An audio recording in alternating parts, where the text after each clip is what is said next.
basketball, baseball, and softball. Okay. And so, the equipment gets worn down, but it's got to keep some spare parts on hand. Yeah. So, but it runs for the most part real smooth. Our biggest issue is internet a lot of times. Right. Not all the time, but we use T-Mobile, and it worked because we found it works more places than anything else does. But it doesn't work everywhere.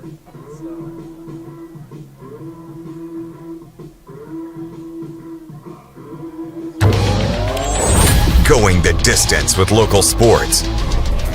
This is the X Sports Network.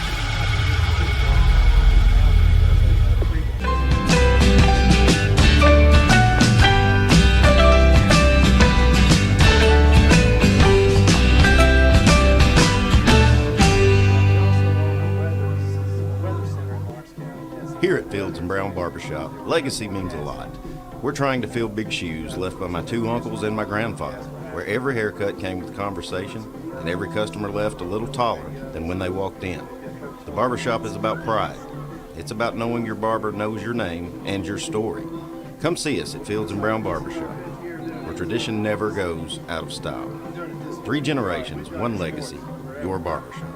My dad owns several radio stations, and we've been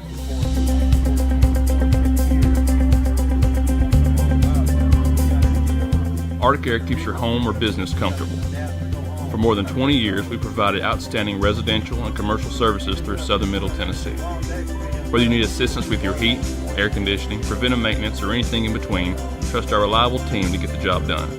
We'll take the time to figure out your specific needs and recommend what we believe is right and best for your situation.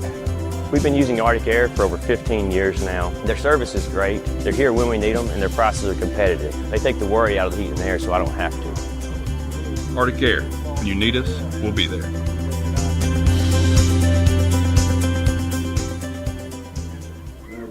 Financial advisor Scott Beasley knows time spent with family is everything.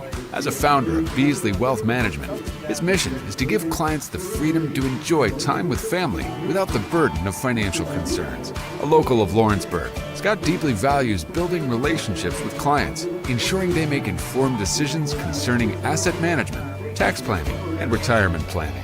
Offering a free initial consultation, Beasley Wealth Management helps clients pursue their aspirations with confidence. Going the distance with local sports. This is the X Sports Network. And welcome everybody here to the Friday Night Lights, the week number 8 edition. Mike, as we get you ready for all the high school football action going down in southern Middle Tennessee and northern Alabama. We didn't have a week 7 edition because none of the teams in this county played in week number 7. We did have a lot going on, especially in the region we're about to talk about, Mike. Battle for first place there near the top. Mount Pleasant got a big win there against Adamsville. Lewis County had a big win as well. So Lewis County and Mount Pleasant going to be meeting up here, I think, next week or in a couple weeks for that top spot. So there's a lot going on, but the first things first, Mike, we have a huge game going down. You're going to be there tonight. Summertown visiting Loretto for the second straight year. They're continuing this rivalry, and it's rare when we have said this in this rivalry. But this is a pretty big game for both sides because they're kind of on equal footing right now. Yeah, both teams are still trying to figure out where they lie in this new region, and tonight's huge. I mean, obviously Summertown at 3-3 on the year, 1-2 in the region, but Loretto is also 1-2 on the region, 2-4 on the year. So this game could be for that last playoff spot. And I mean, it's a big one. It's homecoming for Loretto. Both teams are coming off a bye week. It's Summertown and Loretto. Yeah. I mean, you can't beat it. It's going to be a great environment there tonight. When you look at both, Loretto's very young, got a lot of inexperience, but the last few weeks, you have those back-to-back wins. You beat a Collinwood, you beat a Scotts Hill to get that region win. You play pretty good at Riverside, and despite that, lose. You're coming off this bye week, then you got Summertown, who's had some big wins. They've beaten some really good teams, challenged some others. You can kind of throw that Lewis County game out, that they ended up going into the bye week. Lewis County's pretty good, as everyone has found out. Not that you needed to find out; they're always normally pretty good.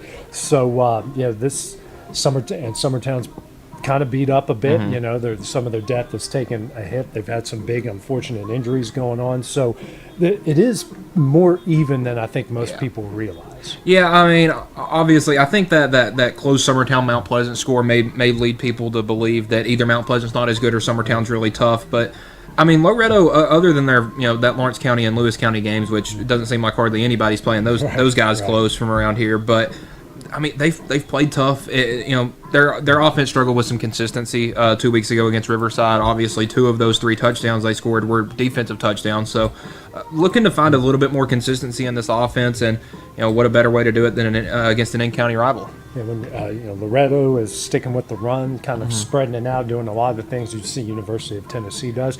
Summertown, more traditional, wing tee, option football, and both have been working. Loretto's using their depth, but that they have their running back, and Summertown's they're using the big man, Caden Klingard. Then they'll let Max Dillard run, and then if Michaela Powell gets the ball in open space, good luck trying to tackle that kid. Both teams kind of doing things similar but different at the same time. Yeah, base formations are a bit different, but we've seen Loretto go down into a wing tee, a wishbone sort of look before, and we've even seen Summertown kind of move out and pass a little bit. So, I think it is a slight contrast in styles, but both of these teams want to play a low, close, low-scoring kind of game. All right, well, let's hear what the Mustangs have to say going into this big rivalry and homecoming matchup. All right, Bryce, coming off a bye week, and I know it was a good time for you guys to get some rest and get some of these guys healthy. Oh, yeah, it was good. We got a few practices in and got the guys some time off, so it was good. Coming off that Decatur Riverside, I know it was a tough game, tough loss, but hey, you guys were in it to the end there. Yeah, I mean, we had a chance to win the ball game. I mean, that's all you can ask for is that when the horn goes off that you had a chance to win the ball game. So we had a chance, just didn't execute down the stretch. What kind of things have you guys worked on here over the last week or so? Mainly just keep building these young guys. With playing so many young guys, we shrunk the playbook a little bit. So giving us a bye week gives us time to get them more in depth with the playbook. So. Got Summertown coming up, and it's a rivalry and a challenge, all the things combined here this week. Yeah, we're excited. It's homecoming week for us, so you got all that other distractions going on and everything else. So just try to keep them locked in and ready to go on Friday. But it feels good to be back at home after all these road trips you guys have made. Yeah, three away games was rough, so glad to be back at home. What's it going to take to get a win here on Friday night? Just execution. We're going to have to execute in all 3 phases of the game and try to control the ball as much as we can. All right, Dylan, coming off a bye week, where's this team at after getting a week to rest here? We had a pretty long week of rest. Had a practice Monday and then didn't really get to do anything Tuesday through the rest of the week, but gave a lot of our guys time to get back to where they've been, back to 100%. Everybody's feeling pretty good. Everybody's excited for this week, and we just know we got to come get it. What kind of things you guys work on over the last week and a half here? Just getting some chance to work on some things. A lot of us came up here just kind of on our own, and worked on speed and agility a lot. And we worked on. I worked on a little bit of route running, but it's kind of like personal workouts that everybody comes up here and does. Just kind of recap that game. You guys being very close to the end there against Riverside. Yeah, it was tough for sure. It was a hard-fought game the whole time, and we had some guys come up and step up that I thought weren't ready yet, but they showed that they were. We just couldn't pull it out. Just didn't have enough minutes in the game to get it. You got a big one this week, homecoming, and you got Summertown coming in here again this week. Sir, you got a big rival coming in. Got to get them. What's it like facing them? It's a region game, rivalry game, everything that's on the line with that. Well, it's especially bigger because it's a rivalry, and it's just the 2 schools going head to head. We've gone head to head for 4 years now, and it's just I love the competitiveness between each school. I just love it, honestly. Finally, what's it going to take to get a win here on Friday? We're going to have grit and determination, honestly. Just a lot of grit.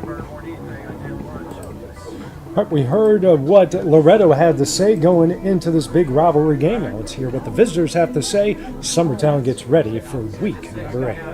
Well, Coach, coming off a bye week, so where's this team physically at right now going into your next game week? Well, we hope we're better. We've had some injuries, as you know. Lost Andrew Tupper in the Lewis County game. We hate that for him, but guys. first day back after a few days off, and I feel like we've had good energy. Our guys are rested and ready to go, hopefully. Yeah, no, the Lewis County game was tough, but it was the bye week kind of come at a really good time after a game like that. No, not for me. If you get a bad taste like that, you want to get the taste out. And, we had to live with that for over a week now. So we would rather have finished on a good note going into the bye. Got Loretto coming up this week, obviously rivalry and everything that goes into that. Yep, it's a big week. And it's one of these, this is the old rivalry, I guess, probably the two teams that have played the most, I guess, since Summertown started back football. And, they're getting better. Coach is first year, and they're working hard, and they're getting better. So we got another big test this week. What have you seen out of them? The first few games weren't great, but then they have those back-to-back wins and play well at Riverside. So obviously they've made a lot of improvements. Yeah, no doubt. That's what, and that's what every team wants to do. This time of year, you obviously want to finish strong, but they've gotten better each week, and that's a compliment to them for that. Obviously, important stretch of games. Final Four coming up, and obviously they're both, I think, all but one are region games. That's correct. And, 3 out of 4. Yeah, 3 out of the 4 region games. Obviously, this is a pretty important stretch for your guys coming up. No doubt. I mean, we're right, just past mid-season, and we're right in the middle of the hunt.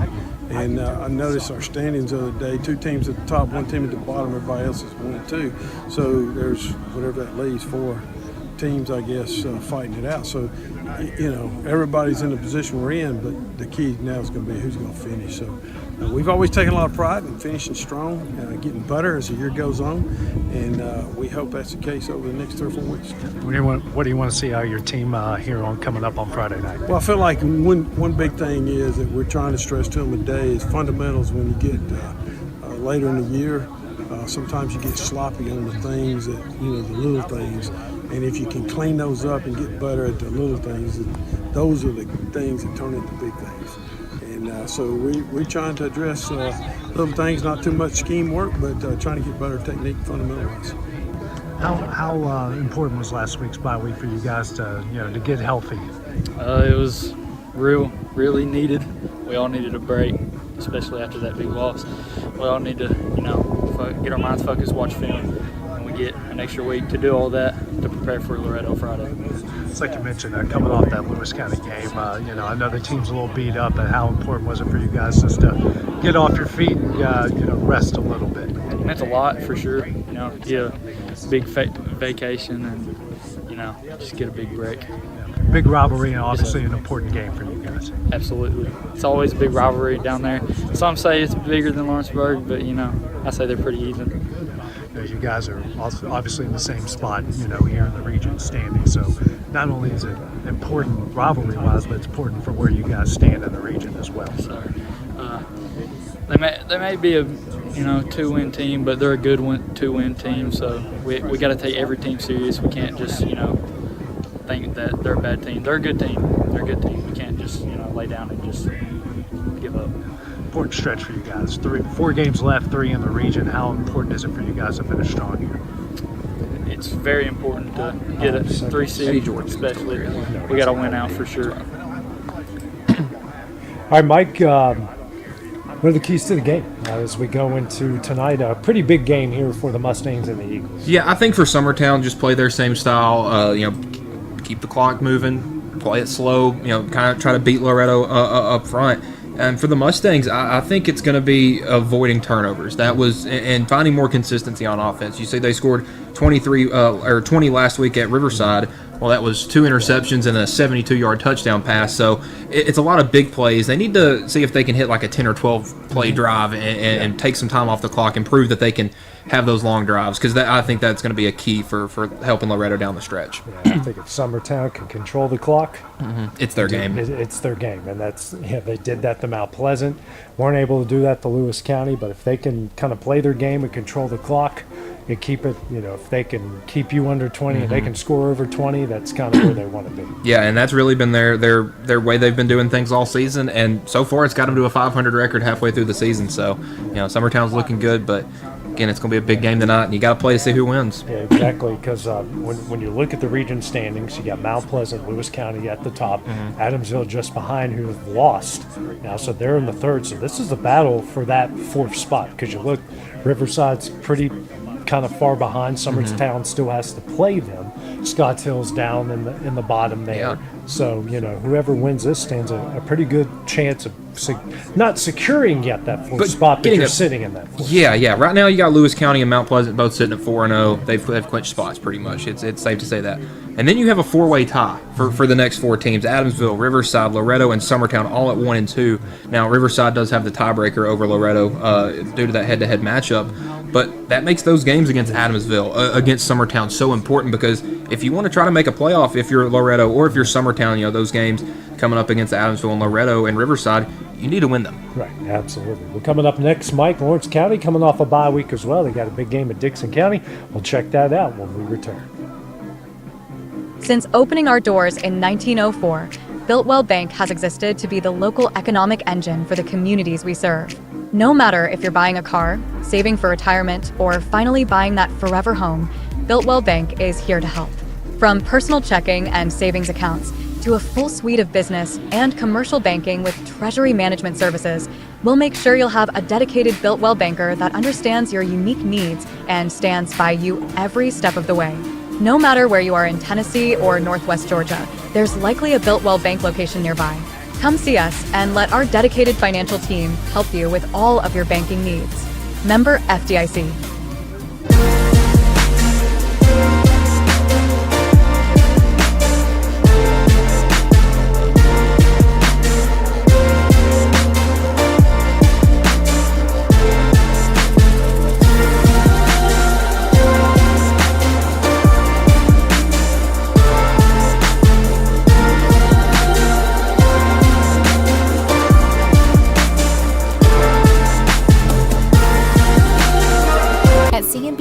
Fast, friendly, and reliable service is our promise to you, because you're not just a customer, you're family.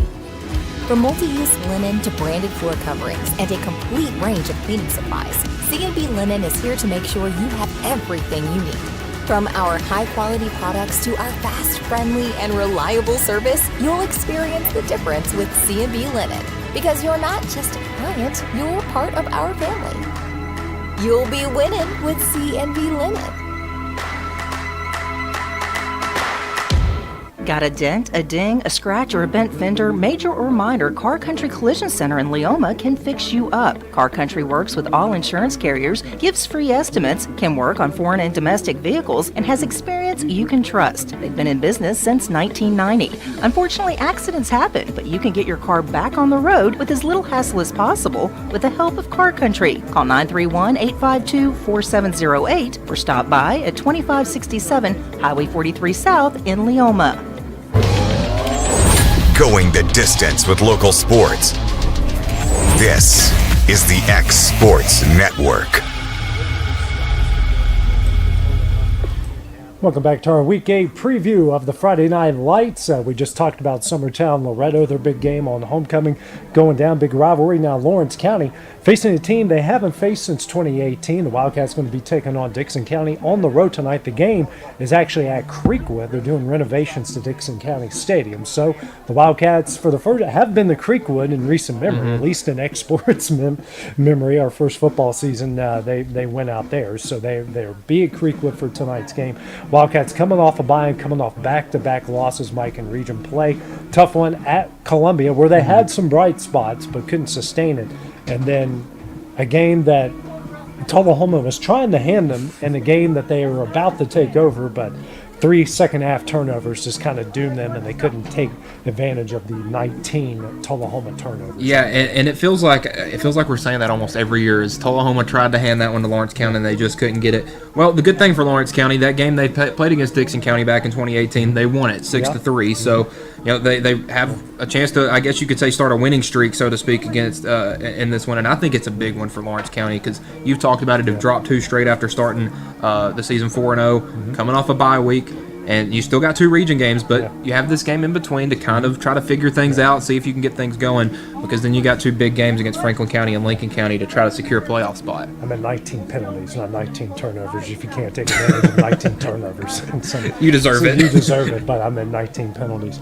But, they're kind of very even with Dickson County. Dickson County, they have 2 common opponents. Dickson County beat Columbia in week number 1 and then just barely beat Spring Hill. Lawrence County lost to Columbia and beat Spring Hill by 1 possession, 1 score, I should say. So it's very similar in play. Both of them have their bright spots. Obviously, Dickson County won, but 2 very similar teams as far as the makeup goes. Very good skill positions, decent up front, and this is a game you go on the road. You got to travel hour 45 plus, especially via bus. This could be a really good kind of get-right game, like you mentioned, because of those big region games right after that. Yeah, and again, one of those region games is a bus trip to Franklin County, which, I mean, anybody that knows Lawrence County knows that drive is not fun, making the drive out to Winchester. So it kind of gives them practice for that, so to speak. But, this isn't like a middle-of-the-season, 1A team or something like that that's struggling. This is a very good Dickson County team that you're facing in the later parts of the season to, like I said, try to get that pep in your step for those last 2 region games, because that's where the money's made this year. Awesome. And when you look at what Lawrence County has done recently, it's been on the ground. Carter Pettigrew, I think he's averaging around the 160 mark, rushing the last 3 games. This would be a good chance if they can continue to do that and then play off that, some play action, hit some deep balls. Demetrius Silva's going to be back, Gage Smith in there, and then kind of let Zacchaeus Everly cook. This can be a really good situation for them. Yeah, I mean, it's lining up nice, and obviously getting some guys back from injury is huge, because that is something that kind of hurt them against Columbia and Tullahoma. But yeah, it looks like tonight is lined up for a big opportunity for Lawrence County. All right, let's hear what the Wildcats have to say going into their Week 8 matchup at Dickson County. Well, Garrick, coming off a bye week, where's this team sitting here coming off a week of rest? Well, rest is always good. We had some good practices last week. Got after it pretty good. Got some good lifts in, some good heavy lifts that we needed. Ice is always good and rest is always good. We got a couple guys, hopefully, doing up more towards full speed. And we lost one in the last game to Tullahoma, but it's a war of attrition. It seems like in football. You're always fighting that injury bug from some aspect, and so the next guy's always got to be ready to go. And so that's where we're at. That's what we're working on. Dickson County's a good team this week. Having 2 weeks to prepare for them is very helpful. Their personnel is similar to ours. They're pretty athletic. They don't have a lot of huge guys. They don't have a lot of big guys, and so they've got a lot of athletes on their defense. They've got a lot of athletes on offense, and they like to get up and down the field. The special teams is solid. I mean, they're a good football team.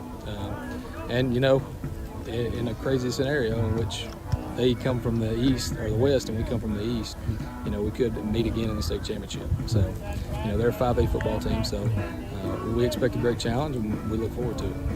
After back-to-back losses, and especially the way that it went down, how is this team kind of taking it, and are they getting any motivation off of that? Yeah, I think anytime you lose, it should make you a little angry. It should. And so, after you get over the hurt and the pain and having a little bit of time to get over that, and now you start to see the fire come back in some of our guys, and then you start to see that same killer mentality coming back, and that's what you want going into any team when you're playing against anybody. You want to see that fire in their eyes, and we're starting to get that fire back. So. It's 4 games. Obviously, you got 2 non-region and 2 region games, but all 4 of these games are important here down the stretch. Yeah, we've got this one and then 2 back-to-back region, and then finish up with James Lawson. Those 2 region games, we go 2-0 there. You're looking at a 3-way tie with us and Tullahoma and Franklin and Lincoln County, and so then it goes to your non-conference, non-region, and so. That we've been pretty successful so far in the non-region, and so that gives us maybe a leg up there. But a lot of crazy things have got to happen, and there's a lot of football to be played between now and then. And so we just right now we're focused on Dickson County and trying to get better and trying to get our guys geared up for that, because the same challenges that we see against them will be similar challenges we see over the next 2 weeks. And so, what do you want to see out of your team here on Friday night? I think we've got to come out and start early. We've got to come out and establish some things. The last 3 games we ran the ball really well.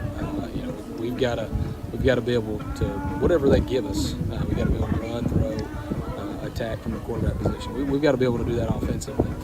Special teams, we haven't done anything to lose games in special teams. We had a punt block the last game, and then we also blocked one the game before, and so we've kind of been about even with special teams. We'd really like to get ahead. We'd really like to make some plays, whether that be on the return team or loose balls or big plays. Keeping guys starting inside their 20. Punt team covering, getting good punts. Logan Clayton's back punting this week, and so he's to be a quarterback. He does a phenomenal job punting for us too. And so Tatum Russell did a good job too. He's done a great job the last 2 weeks. But Logan, the run threat, the fake threat, and it just adds a different dimension, to our special teams. And then defensively, it's assignment football. It's gap exchange. It's do your job. It's don't give up on your man. Stay in him, stay physical, and then win. That's the gist of it. Well, Max, coming off a bye week here, just where's this team at mentally and physically after getting a week of rest? We have a lot of people back. Demetrius got hurt a little while back. Just really excited to get him back, and we're coming off 2 losses that we didn't really expect to have. And we're ready to get back into it and hopefully get a win against Dickson County this week. You mentioned that how tough have those 2 losses been on you guys, and how motivating is it for you guys to want to get in the W column again? Oh, it's very motivating. We started off strong at the start of the year, and we got to region play and just made a lot of mistakes that we really need to fix. But I think we got them fixed, and we're ready to go against Dickson County this week. Dickson County, a challenge, pretty good football team, and very similar to you guys as well. Yeah, they're a pretty big 5A team up there. I think they're west of Nashville, up there. But they're a good ball team, got a lot of good athletes. What do you want to see out of your team coming up here on Friday night? Well, I want to see a lot of big plays, definitely to tackle better defensively. A lot of missed tackles the last few games. Keep a positive attitude even when we get down, because that's something we struggle with, hopefully to get that back on track. It's an important stretch for you guys. 4 games, 2 region, 2 non-region games, but all of them important down the stretch. Let's talk about these next 4 games. So we got Dickson County, and it's kind of like needs to be our bounce back. Franklin County, we're going over there. Could be a really good win to hopefully punch our ticket in the playoffs. And then we got a very good Lincoln County team coming in for our senior night that we really hope to get a good win on. I think they've lost 1 game against Giles County. Very solid team. They beat Tullahoma pretty solid, and then finished the game off, or finished the regular season off with James Lawson, and they're a pretty tough team that we hope to have a good night against. So big game tonight for the Wildcats. Keys to victory for Lawrence County at Dickson County tonight, Mike. I think it's just getting back on track mentally. Obviously, coming off 2 losses in a bye week, you can start to get a little bit down on yourself. But you have a big opportunity outside of your region to go pick up a big win to kind of propel you into the back half of region play. I think tonight's a great opportunity to do that for Lawrence County. All right, coming up next, Wayne County and Colima will be action, and also we'll preview our Week 8 Alabama Friday night football game of the week as Sheffield heads to Lauderdale County. Hey everyone, this is Landon Saunders. And this is Nate Patterson with Cloud9 Fiber. We're excited to finally be able to offer Lawrenceburg our blazing fast, reliable, and affordable fiber internet services. If you're looking for a more reliable and more affordable provider, we at Cloud9 Fiber have you covered. Plans start at $50 a month, and we can offer up to a gigabit to your home or business. We are excited to be able to offer your first month of service entirely free. We encourage you to sign up on cloud9fiber.com or by calling 931-201-9098 so we can help you make the switch today. For the best meal from south of the border, head to Cocina Real and Puente Grande for lunch and dinner. With a wide array of mouth-watering entrees, there's something for everyone on the menu. And you can't forget the cheese dip. They'll treat you like family, and you'll never leave hungry. Make Cocina Real Mexican Restaurant and Puente Grande Mexican Restaurant your choice for authentic cuisine, located in Lawrenceburg, Tennessee.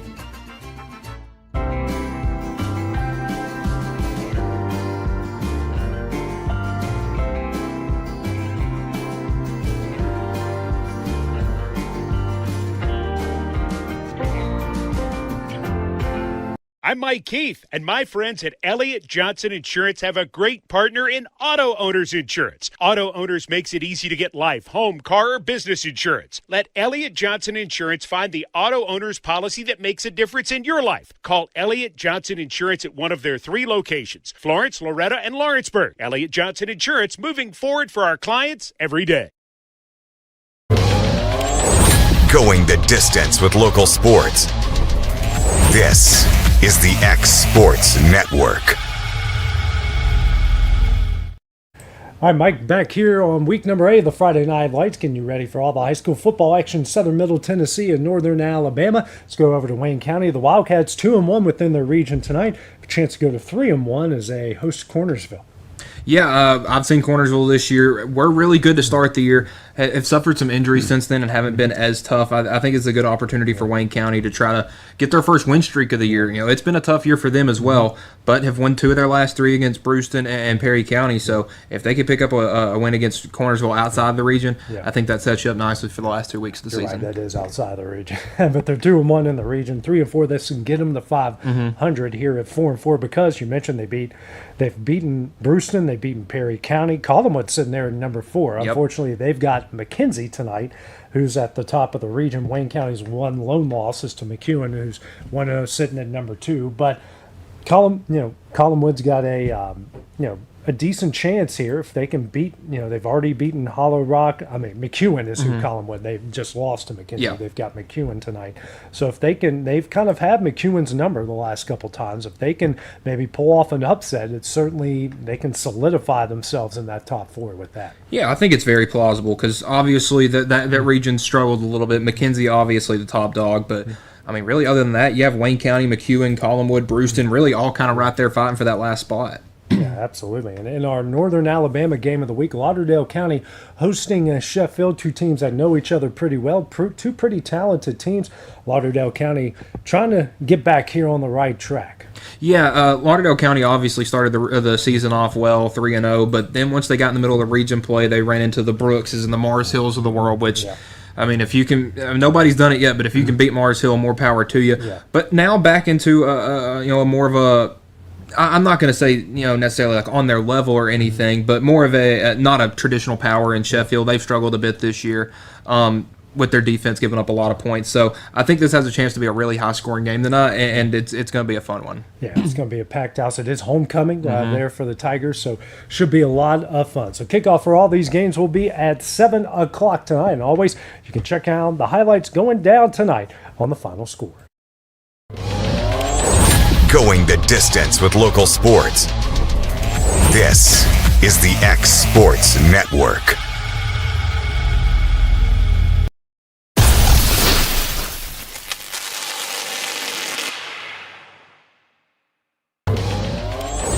Going the distance with local sports.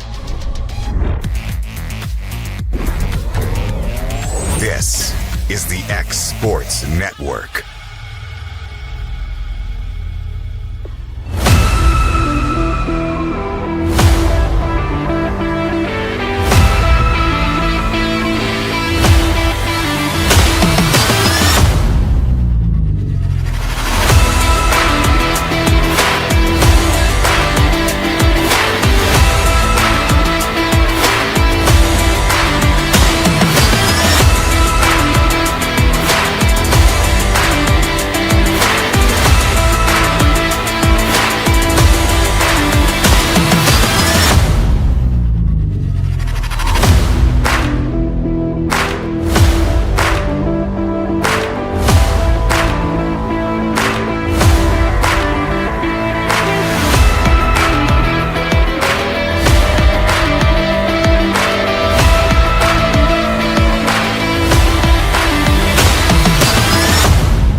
This is the X Sports Network. Since 1955, Evers Construction has been the company folks have trusted for residential and commercial construction projects. Today, Evers is still the leader in building and is just as committed to maintaining. From residential to commercial and industrial, Evers' team of experts stands ready to install, service, and repair all your HVAC and plumbing needs. Specializing in leak repair, maintenance, air duct cleaning and repair, air handler service, drain cleaning, gas line work, emergency unit repair, inspections, and more. Evers Construction offers a preventative maintenance package to keep your home or business cool in the summer and warm in the winter. Trained, trusted, reliable. For more information or to schedule an appointment with the pros who know, phone 931-762-3593 or visit eversconstructionco.com. Evers Construction Company in Lawrenceburg, Tennessee.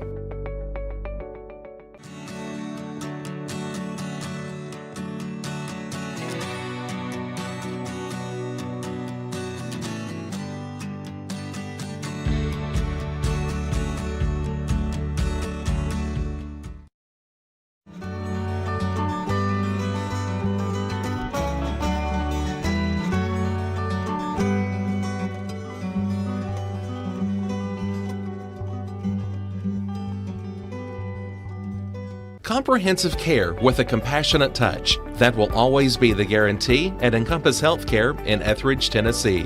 Whether you're looking for primary or urgent care, x-ray services, or weight loss treatments, the team at Encompass is equipped to serve your needs today. The doors are open Monday through Thursday from 8 to 5 and from 8 to noon on Fridays. Make an appointment with providers Kendra Brown, Tori Cox, or Ellie Brown today. That's Encompass Healthcare, located on Highway 43 North in Etheridge, next door to Chapman Tire. Welcome to my newest listing. Let's go! Let me show you 4 keys to the game to get this win.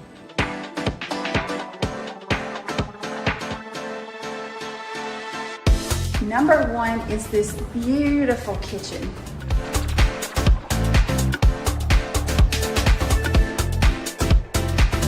The second key to the game is this primary suite with its own sunroom with a double vanity and large bathroom. Number 3, this large carport as well as this large front porch. And number 4 is this beautiful fenced property with the pond and the beautiful barn. So don't fumble on this property. Give me a call, Stacy Springer, 931-242-9263.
This is the X Sports Network.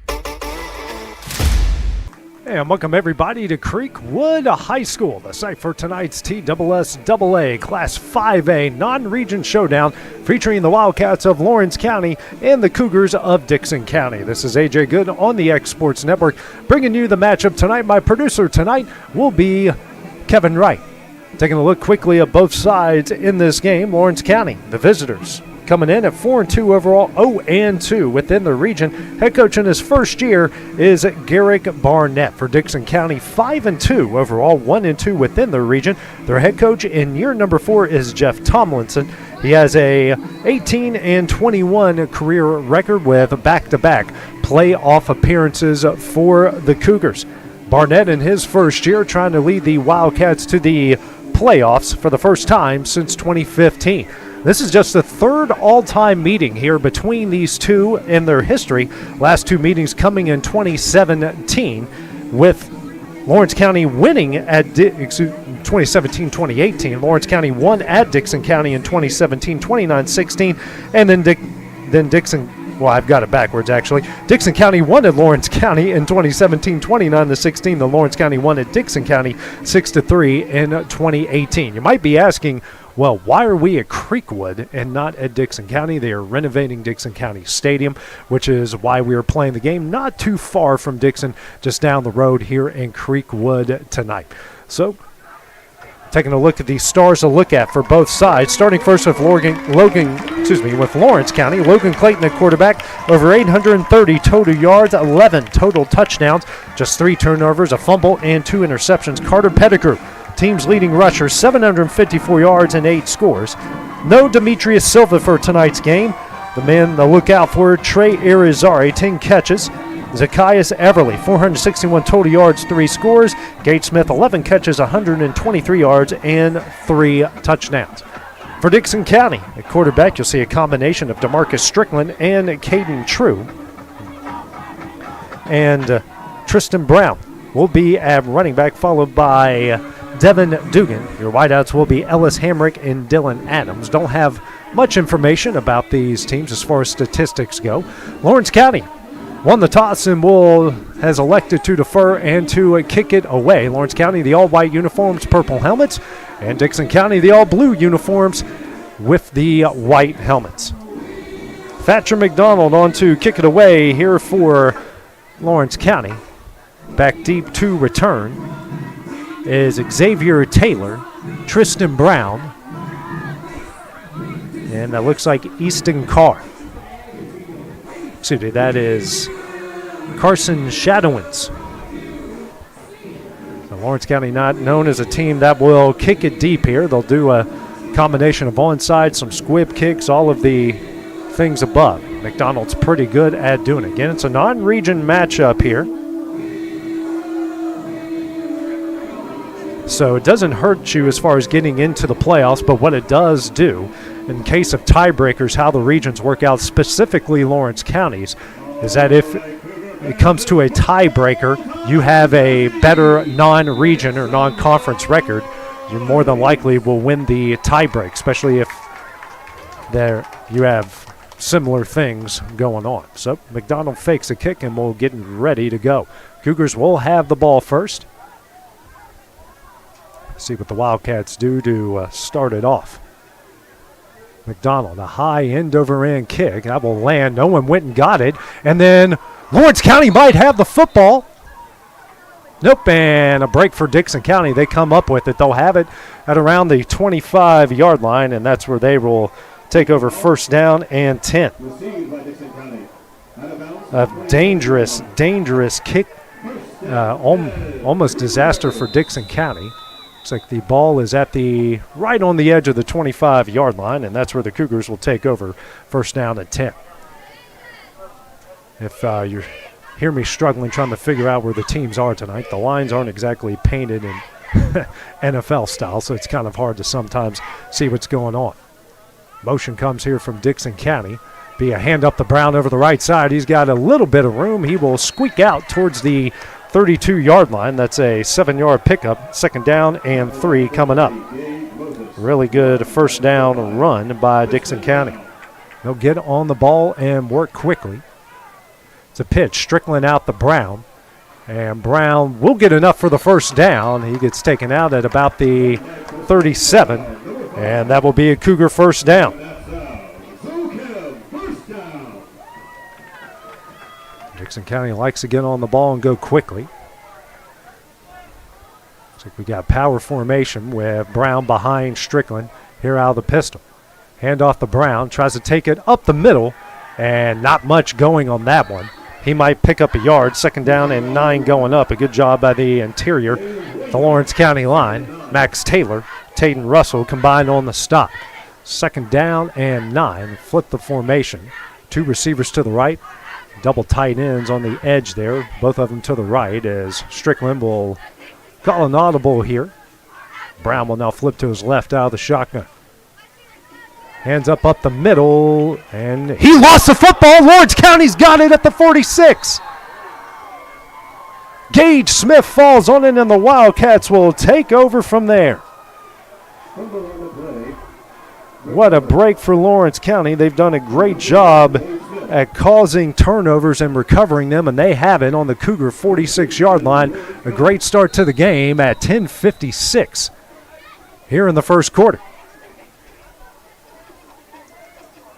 So the Cougars were kind of marching up the field there a little bit. Had a first down and lost it. So Logan Clayton will bring the offense on the field. 2 receivers to the left, 2 to the right. And Pettigrew will be behind Clayton here out of the pistol. And a hand up to Pettigrew over the right side. He's got a little bit of room. He will go out. And we got a penalty flag at the end of the play, marking him down at the 40-yard line. And looks like they might get a little bit more there on the end of it.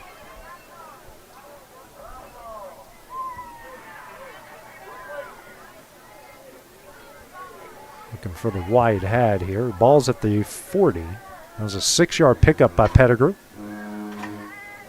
And that is going to go against Creekwood. We got a personal foul against the Cougars.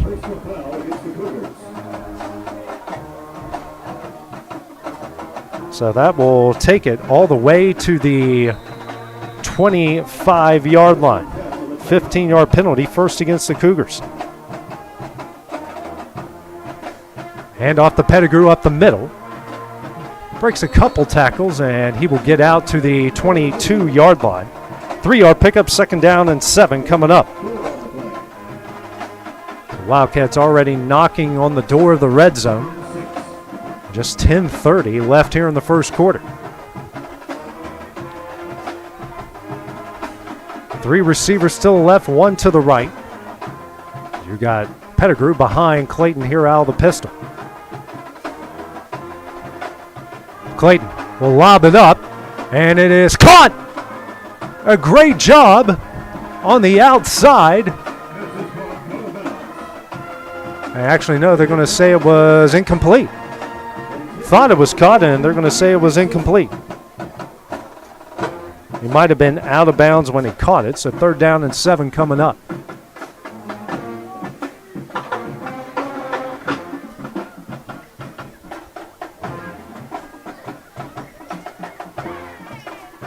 Hand off the Pettigrew. He'll go up the middle, and he will get it down to the 16-yard line.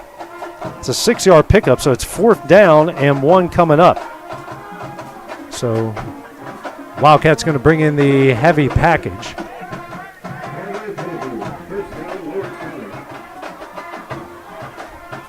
They're going to try. Well, that is enough for a first down. They gave him enough for the first. Hand off the Pettigrew, and maybe muscles his way out to the 15 for a 1-yard pickup. So they give the Wildcats enough for a first down there.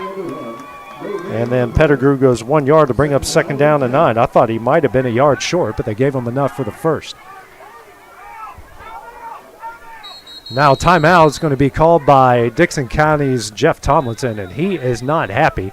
First timeout, the clock will stop at 9:21 remaining here in the first. We will take the break with them here on the X Sports Network. Let me tell you about a place that has it all for your home, bedroom, kitchen, lawn, and more. It's a home-owned and home-operated business that's been around for over 70 years, so you know they're doing something right. At Swap and Shop Center in Lawrenceburg, you'll find top name brands for every room of your house, and top brands for the outside too. Looking for appliances, televisions, couches, safes, bedding, mowers, and well, the list goes on. So make the drive today to 824 North Military Avenue in Lawrenceburg and be treated right.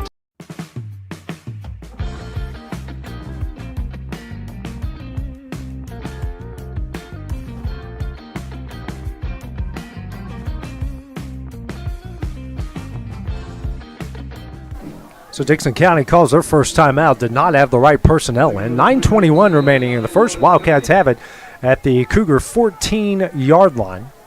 around the 15. Hard to tell with the lines. Handoff here over the left side. It's Everly. He's got a lot of room. And into the end zone. Touchdown, Wildcats. Everly from 14 yards out. And the Wildcats on the board. They lead it 6-0. Everly caught everyone off guard. Gets into the end zone. His 4th touchdown of the year. Sarah Morrison on to attempt the extra point.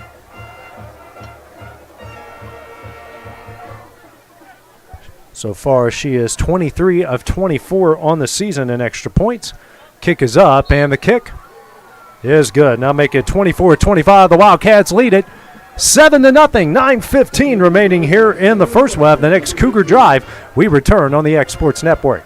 For the best meal from south of the border, head to Cocina Real and Puente Grande for lunch and dinner. With a wide array of mouth-watering entrees, there's something for everyone on the menu. And you can't forget the cheese dip. They'll treat you like family, and you'll never leave hungry. Make Cocina Real Mexican Restaurant and Puente Grande Mexican Restaurant your choice for authentic cuisine, located in Lawrenceburg, Tennessee. There's no job too big or too small for Gonzalez Lawn and Landscapes. Owner Chris Gonzalez works hard to make your commercial or residential properties one of the neighbors will envy. You won't find a lower price anywhere else, and that's a guarantee. We offer mowing, landscape removal, small construction jobs, and more. Our team is licensed and insured to ensure the best work for Lawrence County and surrounding areas. Your satisfaction is our goal. We won't leave until you're happy. Call today to set up a free quote.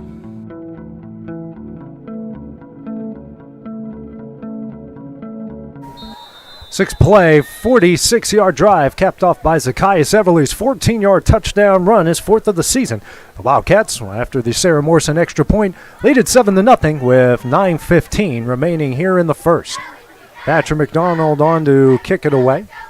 See if he tries what they did last time. A little different, goes to the middle, fielded at the 30-yard line. Cuts up field, and it's brought down at the 42. That is Max Green. A 12-yard pickup, so first down and 10 from the 42 here for Dickson County.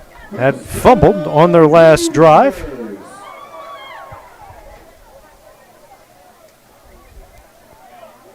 Got a couple first downs and then lost it. So first down and 10 from their own 42. 9:06 remaining in the first. A 7-0 Lawrence County lead. Strickland with Brown to his right, tight end, single receiver to the right, 2 receivers to the left. Measuring from the tight end goes from right to left. Brown, handoff over the left side and gets stacked up in the backfield. He will maybe lose a couple of inches. Making the stop for the Wildcats to Marcus Johnson. Now we'll bring up second down and 10 as the Cougars will get on the ball quickly. Power formation here with the receiver to each side, pair of tight ends to each side as well. Wildcats stacking up the box. Hand off to Brown and stacked up at the line of scrimmage again. He actually lost a yard back to the 41.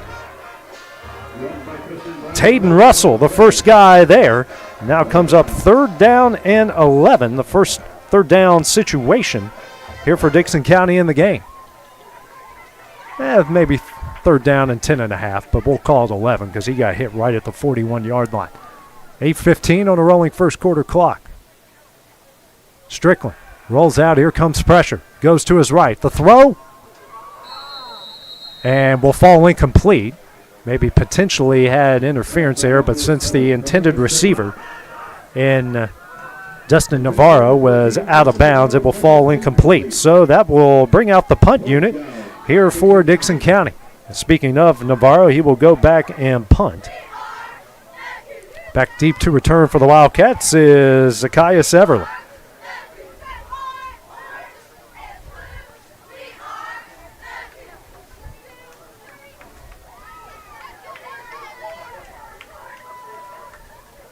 Kick from Navarro. A spiraling, wobbling kick. Everly will fair catch it. And they will mark him at the 26-yard line. That's where the Wildcats will take over first down and 10. First drive started at the Cougar 46, and this one will start at their own 26. 6-play drive on their last one. Yeah, correction. Demetrius Silva is wearing 22 tonight. I believe after his injury in Columbia, they had to cut his jersey off, so he goes from 2 to 22. Pettigrew to Clayton's left here out of the shotgun. 3 receivers bunched to the left. Motion goes. Hand off to Pettigrew over the right side. Cuts up field and makes something out of nothing. He will get to the, looks like the 33-yard line. 7-yard pickup. So that will bring up 2nd down and 3. Pettigrew, who's had at least 150 yards in his last 3 games. 7:30 remaining in the rolling first quarter clock. Same formation, 3 receivers bunched to the left, 1 to the right. Pettigrew to Clayton's left out of the shotgun. Play action. He's going to lob it up, looking for Silva and overshoots him. Falls incomplete. 3rd down and 3 coming up for the Wildcats. Converted on their last 3rd down on the previous drive.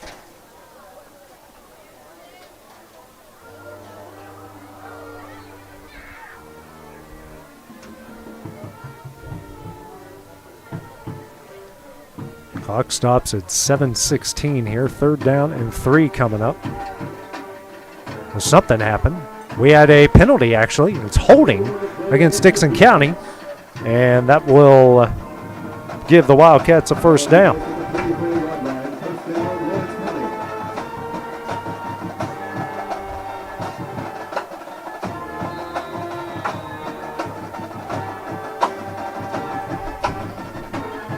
Now Everly gets the handoff, cuts up field, and gets pretty close to the midfield stripe. They'll call him out the 49-yard line. 7-yard pickup, 2nd down and 3 coming up.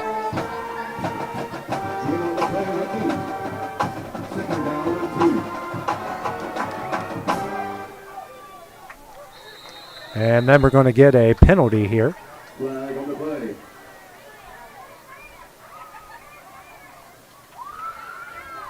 That's going to be a false start here against Lawrence County. Knocks them back 5 yards. It'll bring up 2nd down and 7. Taking them back 5 yards for a 2nd down and 7.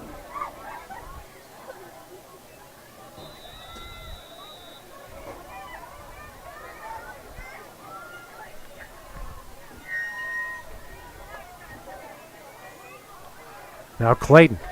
And he's going to get sacked down at around the 36-yard line on the play, and that will bring up 3rd down and very long for the Wildcats.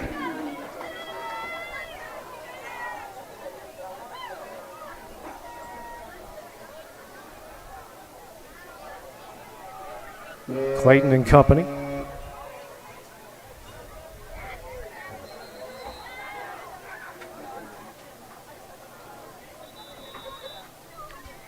And now we got a stoppage in play here at 6:10. 3rd down and 17 coming up. Ball at the 36-yard line.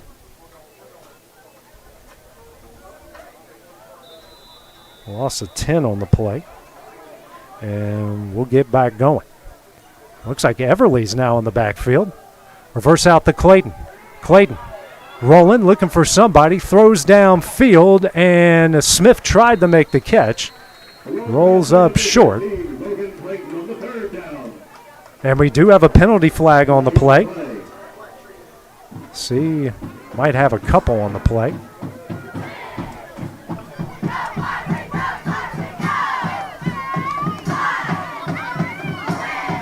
It's taking forever to call it. Looks like whatever it is, it's a legal man downfield, and Dickson County will decline it. It's 4th down coming up, and speaking of Clayton, he is the team's punter. Averaging 43.2 yards per punt this season, and it is Brown back deep to return for Dickson County. 6 minutes, halfway through the first. Clayton's punt, a rocket line drive, lands at the 32. Will continue to roll out at about the 19-yard line. It will roll to the 19-yard line. Pretty decent punt there by Logan Clayton, and that's where the Cougars will take over for their 3rd drive of the game. A fumble and a 3 and out on their first 2 drives. And they'll have it, their worst starting field position of the game, at their own 19. Actually going to mark it right at the 20.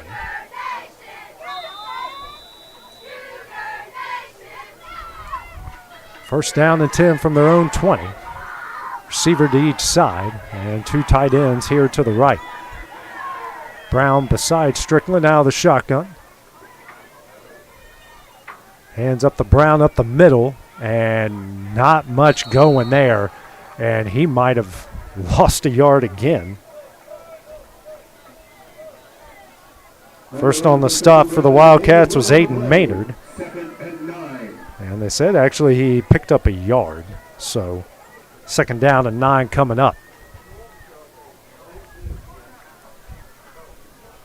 5:25 remaining here in the first. 2 receivers to each side. Brown to Strickland's right here out of the shotgun. Strickland will drop back. Pressure comes, rolls out to his right, throws, and hits his intended receiver. Making the catch was Zeke Daniel. Makes it at the 25-yard line. Brings up 3rd down and 5. Or maybe 3rd down and 4. Right at the 25-yard line. Under 5 left to play here in the first. Strickland drops back. Blitz comes. Here comes the pressure. Strickland now going to take off. Cuts upfield, gets out of bounds. He'll have enough for the first down at the 32-yard line. And their first 3rd down conversion of the game. That will move the sticks. The Cougars, that is their 2nd first down of the game. 4:25. Clock rolling here in the first. 2 receivers to the right with the tight end, single receiver to the left. Brown beside Strickland to his left. Handoff up the middle and nowhere going. He will get out to the 34 maybe. So brings up 2nd down and 8 here for Dickson County. After early success, not much going up the middle for Dickson County here. Tight end to each side, receiver to each side. Now Brown slightly behind Strickland here out of the pistol. Blitz comes. Strickland throws, and that was Everly coming off the edge.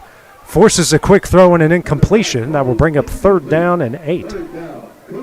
Great job by Everly coming off the edge. I was either going to be a deflected pass, a sack, and Strickland wisely threw it near a receiver and just threw it straight in the ground. It was good coverage on the back end as well with Irizarry on the intended receiver. 3rd down and 7. Dickson County 1 of 2 on 3rd down so far tonight.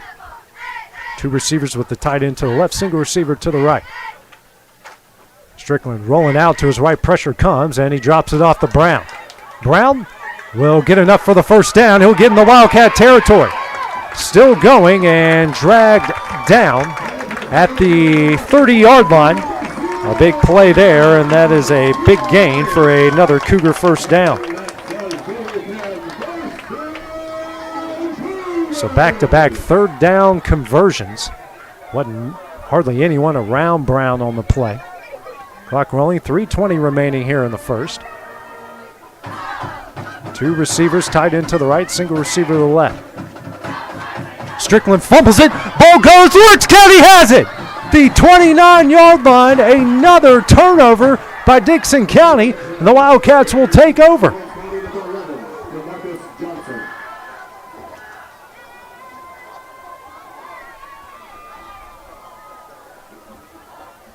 DeMarcus Johnson on the recovery. And that's where the Wildcats will take over the 2nd turnover by Dickson County in the game. First down and 10 from the 29, 3:08 remaining here in the first. 3rd, a Wildcat drive, a touchdown and a punt on their 2 previous possessions. 3 receivers to the right, 1 to the left. Pettigrew to Clayton's left out of the shotgun. A lot of guys in the box, man coverage on the outside. Clayton going to call his own number. He's going to cut up field His first rush of the day, and that will take it to the 32-yard line. 3-yard pickup, 2nd down and 7 coming up.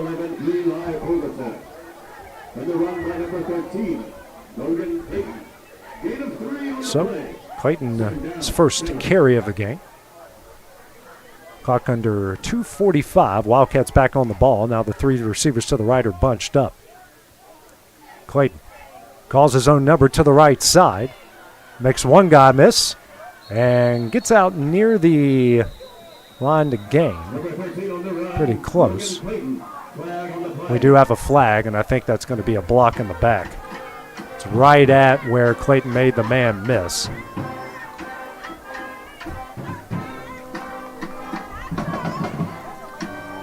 .233.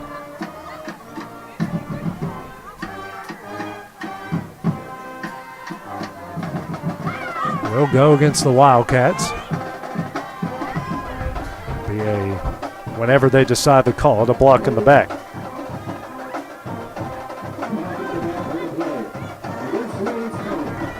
We'll take it to the 22-yard line.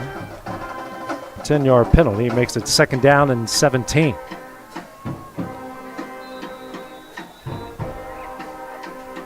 Clock rolls under 2:30 left. 2 receivers bunched each side. Clayton drops back, dumps it off to Everly, and Everly trips up. Giving forward progress to the 26. 4-yard pickup, and that will bring up 3rd down and 13 here for Lawrence County. Trying to get the passing game going here. There are 2 minutes left here in the first.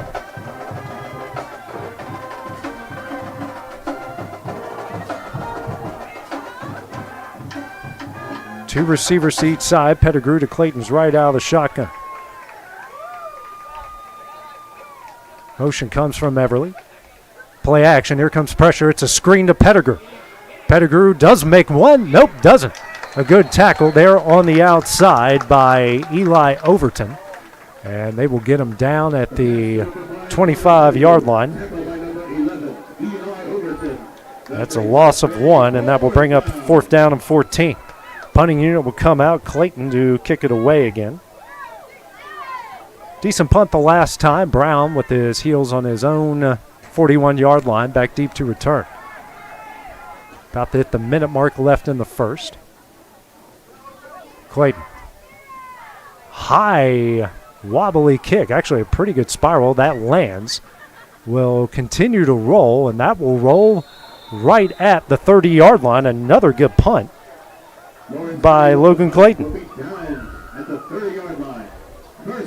So that's where the Cougars will take over. 1st down and 10 from their own 30. 55 seconds remaining here in the first.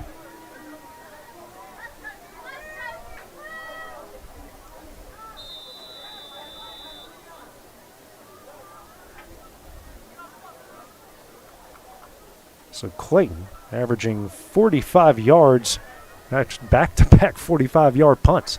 Flips the field a bit. 2 receivers to the right, tight end, single receiver to the left, and they're split way out here. Hand off to Brown up the middle. Whole host of Wildcats there. He will get it to the 34-yard line. 4-yard pickup, 2nd down and 6 coming up. Gage Moses on the stop there for the Wildcats.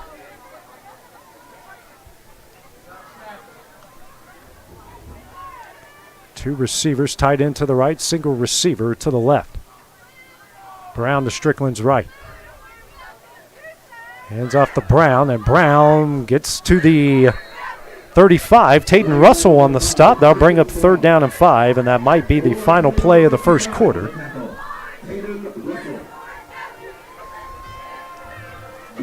And Strickland taking his time here. They do not have to snap it. And that will be the end of the quarter. So after 12 minutes of play, the Wildcats lead it 7-0. We'll have the start of the second quarter in this big 3rd and 5 for Dickson County. We return on the X Sports Network. State Line Garage Doors, owned and operated by Justin Gobble, is your trusted local expert in garage door services. Based in Lawrence County, Tennessee, State Line Garage Doors is built on over a decade of hands-on experience, providing reliable repairs, replacements, and installations for all types of garage doors, residential and commercial. They proudly serve our community and the surrounding areas. When you work with State Line Garage Doors, you're not just another job, you're part of our community. Their commitment to quality, transparency, and craftsmanship is at the heart of what they do, and they offer free estimates. State Line Garage Doors. Reach out to discover the difference a company with local roots can make for your home and business. This is the X Sports Network. 7-0 is the Lawrence County lead at the end of the first quarter. Getting ready to start the second. Dickson County with the ball, their fourth possession of the game. Have it 3rd down and 5 from their own 35-yard line. Dickson County, in the previous 3 possessions, 2 fumbles and a punt. 2 receivers to the left, tight end, single receiver to the right. Brown to Strickland's left out shotgun. Now the tight end flips to the left. Strickland drops back. Pressure comes, steps up. And he will get enough for the first down. Looks like they're going to mark him right at the 40-yard line. And it will be enough for a first down on the 5-yard pickup. Just needed 5, and that's what he got. First down and 10. Now Dickson County 3 of 4 on 4th down. Their 3rd down, their 4th first down of the game. Tight end, 2 tight ends, so actually 2 receivers to the left, single receiver to the right, tight end to the left. And we're going to get a penalty flag and might get a false start, and we will get a false start. Knocks him 5 yards backwards. First down and 15 coming up. Dickson County now 3 penalties for 30 yards in the game. Did look like they got a little bit ahead of themselves, just 7 seconds into the second quarter that's right, he went out of bounds, so the clock stops. Tight end, 2 receivers to the left, single receiver to the right. Handoff up the middle, and not much going. He maybe got to the 36-yard line.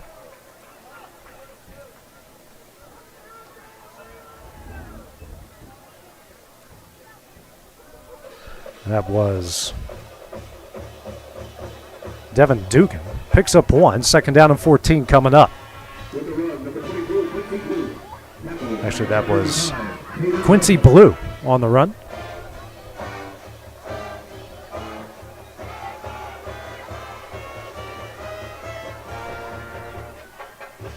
Hand off to Brown up the middle, and not much going again. The Wildcat front is not allowing anything to happen there. It's going to bring up 3rd down and 14. And it's DeMarcus Johnson again on the stop.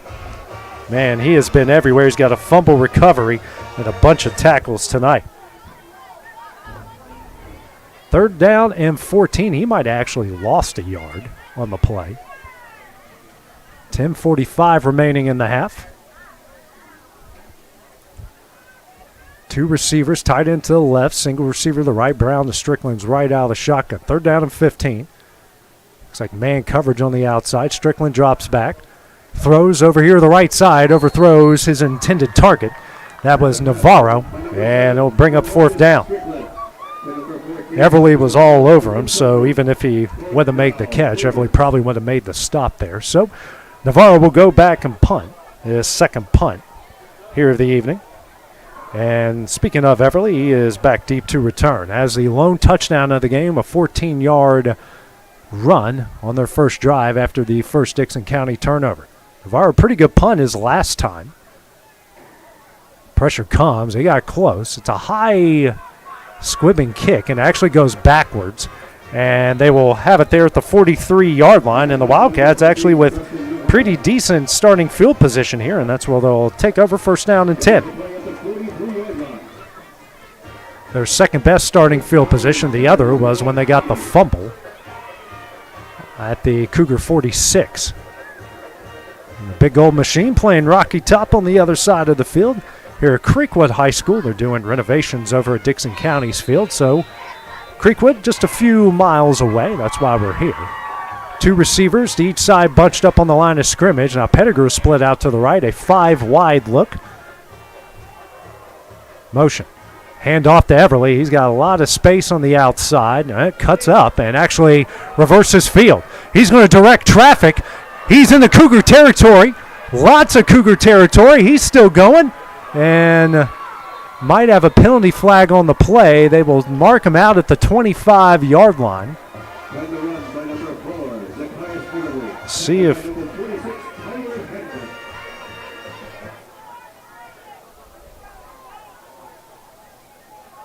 it's a big run by Everly as holding against Lawrence County. But it will be enough for the first down, as they say it happened at the 29-yard line.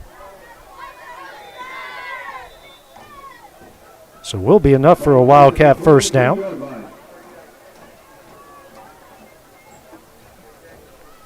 First and 10 from the Cougar 39. Lawrence County now 3 penalties for 25 yards. Same formation, 2 receivers bunched up to each side. Pettigrew to Clayton's right out of the shotgun. And looks like Dylan Brown was going to get the handoff there, and we're going to get a false start against Lawrence County.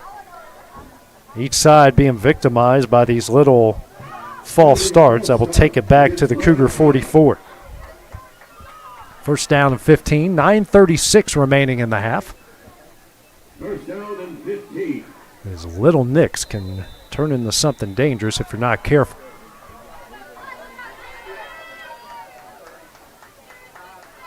Actually, ball at the 43. First down and 15.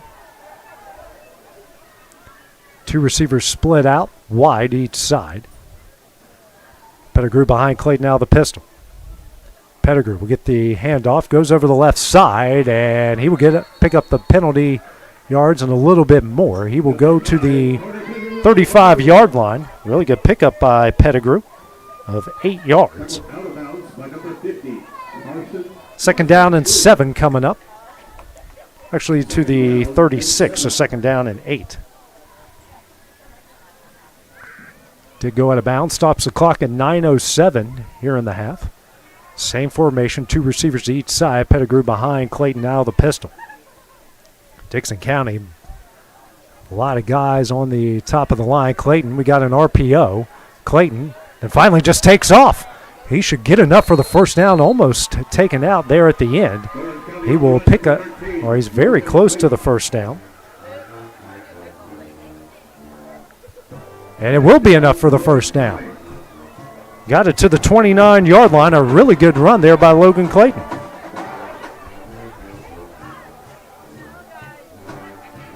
Waiting for the chains to get set here, and now stoppage of play.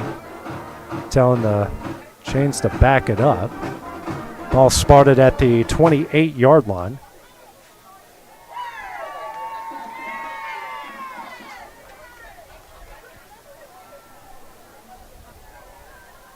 Fifth first down of the game for Lawrence County. 2 receivers to the left, tight end, single receiver to the right. Pettigrew to Clayton's right out of the shotgun. Hand off to Pettigrew. Up the middle. And the pile pushing forward. Get it to the 23-yard line. 5-yard pickup. Martez Stewart on the stop. That will bring up second down and 5. Good job by Pettigrew and the rest of the Wildcat offensive line. 8:35 remaining here in the half. Same formation. Now Pettigrew goes to Clayton's left out of the shotgun. Clayton going to call his own number. It's a quarterback sneak. He will pick up a couple on the play. Didn't go too far. Get him to the 21, I believe. So that will bring up third down and 3. Under 8 minutes left to play here in the half. Wildcats so far in the game are 1 of 3 on third down. 2 receivers to the left, single receiver, and a tight end to the right. Pettigrew to Clayton's right out of the shotgun. Dickson County, a lot of guys on top of the line. And it's a handoff to Pettigrew up the middle. And I do not believe he got it. He will get it to the 20. So 4th down coming up here for the Wildcats. 4th down and 2. Clayton now looks to the sideline. Oh, if they would have snapped it there, they would have gotten them with too many men, and now we got a stoppage. Looks like Lawrence County called a timeout, and they did. So, clock stops at 7:09 remaining in the half. First timeout, actually timeout by Dickson County. It's their second timeout. We'll take the break with them here on the X Sports Network.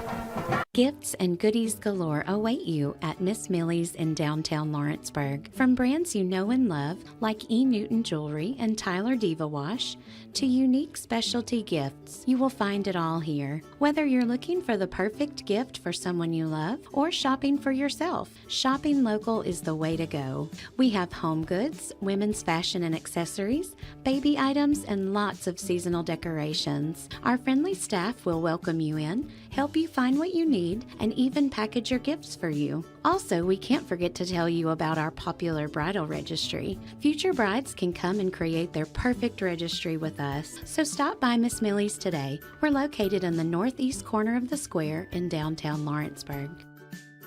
Now the Dickson County timeout. It's 4th down and 3 for the Wildcats from the 21-yard line. Tight end, 2 receivers to the left, single receiver to the right. Pettigrew to Clayton's right out of the shotgun. And Pettigrew, head of steam, and looks like he's going to get enough for the first down. Get him to the, looks like the 16-yard line, a big run, 4-yard pickup, and enough for a Wildcat first down. That will move the sticks. Clayton going quickly, throws it out, and making the catch, Gage Smith. Touchdown, Wildcats. Caught the Cougars off guard, going quickly, and the Wildcats lead it 13-0 on the 16-yard pickup from Logan Clayton to Gage Smith, his 4th touchdown catch of the season. 16 yards as Sarah Morrison on to attempt the extra point. What a great job. They got on the ball quickly, launched it out to Smith. 6th touchdown pass for Clayton on the year, and the 4th touchdown catch by Gage Smith.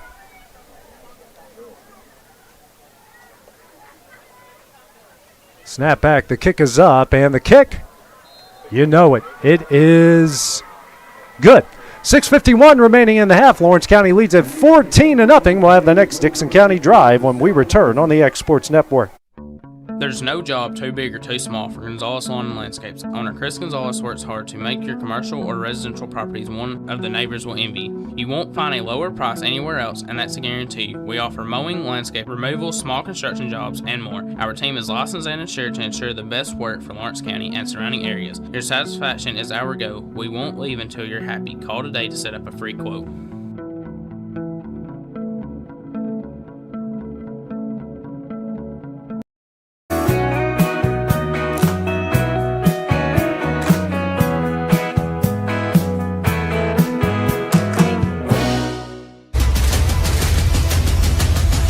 This is the X Sports Network. A play, 57-yard drive capped off by Logan Clayton, 16-yard touchdown pass to Gage Smith. 6th touchdown pass of the season for Clayton, 4th touchdown catch for Smith. The Wildcats with the Sarah Morrison extra point lead at 14-0, 6:51 remaining in the half. Thatcher McDonald on to kick it away. Looks like Brown, Taylor, and Holt, back deep to return. A lot of room in the middle if they might want to try something here. Pooch kick over the right side and fielded at the 34 and going nowhere. Making the catch on the play was Tyler Hampton. About the Can't hardly tell. It looks like the 33-yard line. So first down from the Cougars, not their worst starting field position. Ball at the 33, first down and 10. Cougars so far, 2 punts, 2 turnovers on their previous 4 drives. Strickland with Brown to his right. 2 receivers to the left, tight end, single receiver to the right, all bunched up on the line of scrimmage. Motion comes. Jet sweep over the right side, and Moses lets him go because that was going to be a horse collar, and he's almost tripped up. Taylor and company giving chase, and he'll go out of bounds at the on a wild play. It's Navarro. They'll mark him to the 35-yard line. Moses had him way in the backfield, but that for sure was actually they're going to mark him out at the 31, so he actually lost a couple yards. Bring up second down and 12. Ball at the 32. 31. Hand off to Brown up the middle and weaves in and out of traffic. Goes down the right sideline. Goes out of bounds. Oh, extra there at the end. Gain of 7 on the play. Mark him out at the 37-yard line. 38-yard line, excuse me. Third down and 5. Dickson County so far tonight on third down. 3 of 5. Orange County is 1 of 4. Coming up 6 minutes remaining here in the half. 2 receivers to the right, single receiver, tight end to the left. Motion comes from Navarro. Orange County almost jumped. A good job by Wildcats not allowing that to happen. And we're going to get a delay of game. Great job by the Wildcats not jumping, and out of it we are going to get a delay of game out of it. So I'll bring up third down and 10. Third down and 10. Takes it back to the Cougar 33-yard line. Dickson County now 4 penalties for 35 yards. And a third and manageable now becomes third and long. So great job by the Wildcats not jumping off sides, and it leads to a delay of game. Strickland rolls out to his right. Pressure comes. Everly giving chase. Here's the throw deep down the field, and making the catch. An incredible play right at the 20-yard line. Making the catch was Ellis Hamrick. What a play from Strickland to Hamrick. Hamrick had to go over top of Irizarry to make the catch. And looks like Hamrick's going to come up shaken after hitting the ground really hard there. Huge throw from Strickland off the pressure from Everly. Hamrick was over top of him and landed rough, but made an amazing catch. It's a 47-yard connection. Hamrick is fine, so first down and 10 from the Wildcat 20-yard line.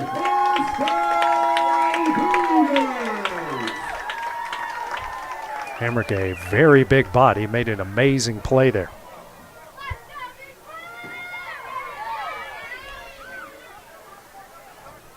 Right on the edge of the Wildcat red zone. This is the deepest Dickson County's gotten into Wildcat territory. Last time they did get in the Wildcat territory, they fumbled. Brown, handoff, oh, but Strickland kept it wisely. Now facing pressure from Smith, and we're going to get a penalty flag, the 15, as Strickland got to the 12.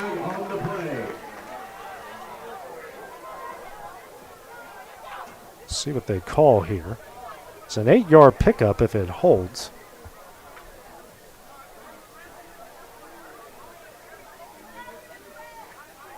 And this is going on Dickson County.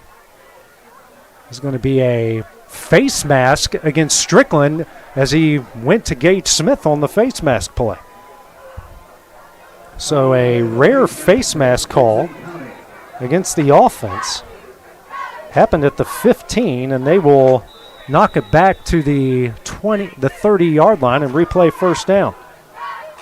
So a bad break there brings up first down and 20.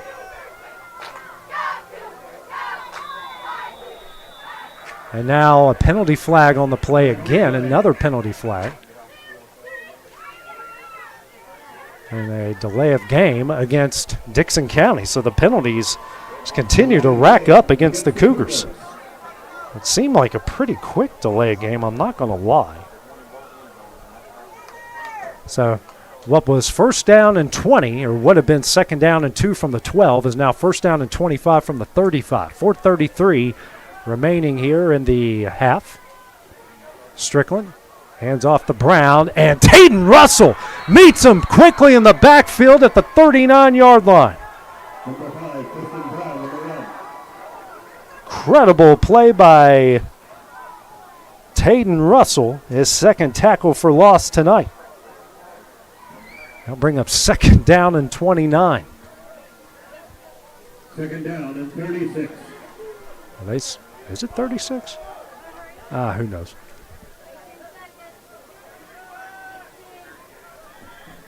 Under 4 left to play in the half. 2 receivers to the right with the tight end. Single receiver to the left. Strickland drops back. Pressure comes. A lot of pressure. And Moses has him. And he's sacked. Great job by Gage Moses. Sacks him down at the 45-yard line.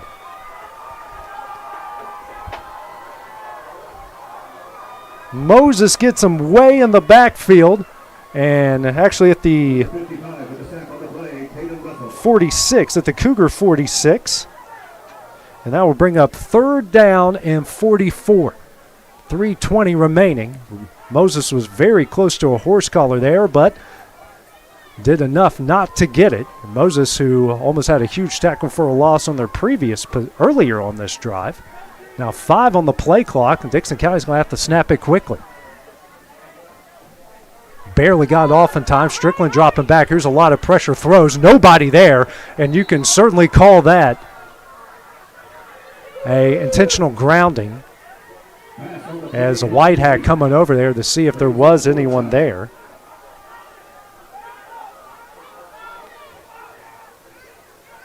And no intentional grounding, and just an incompletion. It'll bring up fourth down and 44.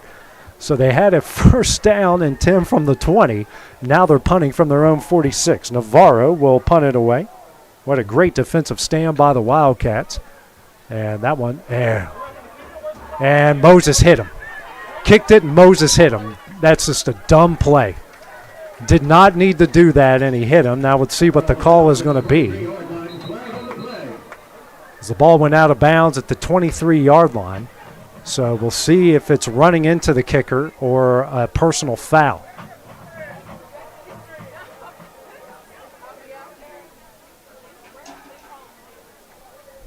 It's not going to be a first down the way the officials are discussing it, or at least I don't think it's going to be.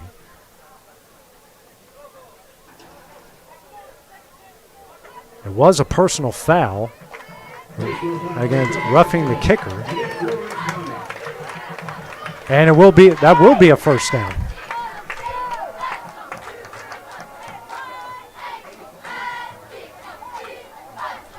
So they will have it at the 39-yard line. And that's a first down.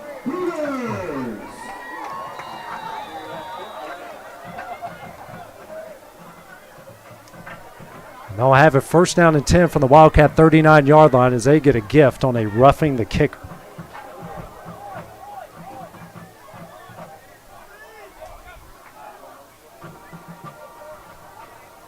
Hand off to Brown up the middle. And not much going. Moses redeems himself. We'll get him at the line of scrimmage. Second down and 10 coming up.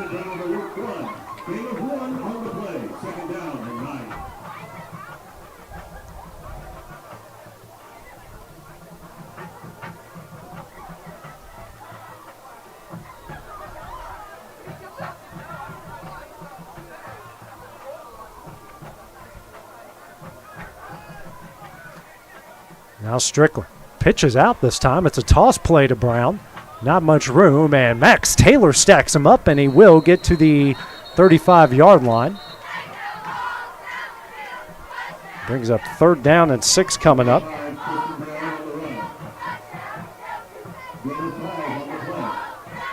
And brings up 3rd down and 6. Now a timeout will be called by Lawrence County with 2:09 remaining here in the half. We'll take it with them here on the X Sports Network. Right in the heart of the downtown square in Lawrenceburg stands a true local treasure. Holland's Drugstore, the oldest business on the square. Holland's is a name you have trusted since the 1960s. Expert pharmacists Richard and Brooke are proud to offer personalized care, including compounding, while providing you fast and friendly service. They accept most insurance plans so you can get what you need without a hassle. And while you're here, don't forget to explore the gift shop filled with local novelties, willow tree, seasonal home decor, and so much more. Holland's Drugstore. Local and lasting.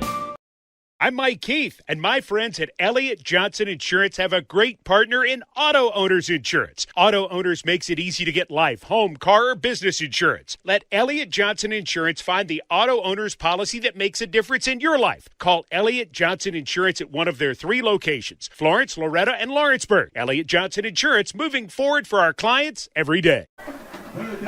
Lawrence County calls their first timeout. 2:09 remaining half. They lead Dickson County 14-0. Dickson County. 3rd down and 6 from the Wildcat 35-yard line. Strickland drops back. Pressure comes on the backside. Russell giving chase. Strickland cuts up and hit big time down at the original line of scrimmage of 39. Tayden Russell on the stop again, and that will bring up 4th down.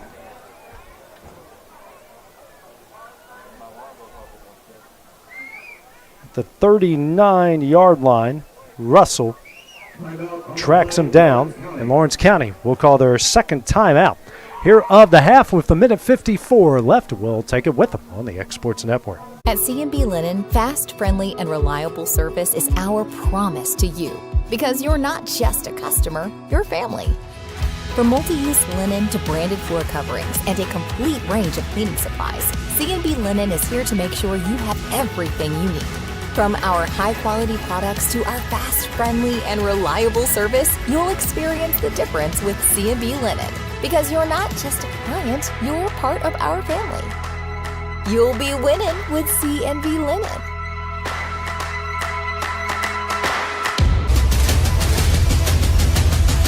This is the X Sports Network. 4th down and 10 for Dickson County with a minute 59 left in the half. Navarro back to punt it away. So the Wildcats, after a roughing the punter, get a 3 and out from Dickson County right after that. Everly back deep to return. Heels on his, continues back up, going back to the 10. Navarro, low line drive kick. And Everly going to let that one roll. It continues to roll. And looks like that's around the 5-yard line. A really good punt there by Navarro. That is at the 5, and that's where the Wildcats will take over. 1st down and 10. Good punt by Navarro. 1st down and 10 for the Wildcats, leading 14-0. Minute 51 left and a timeout.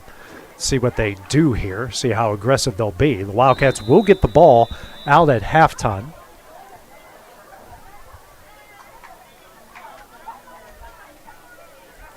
It's like power formation here by the Wildcats.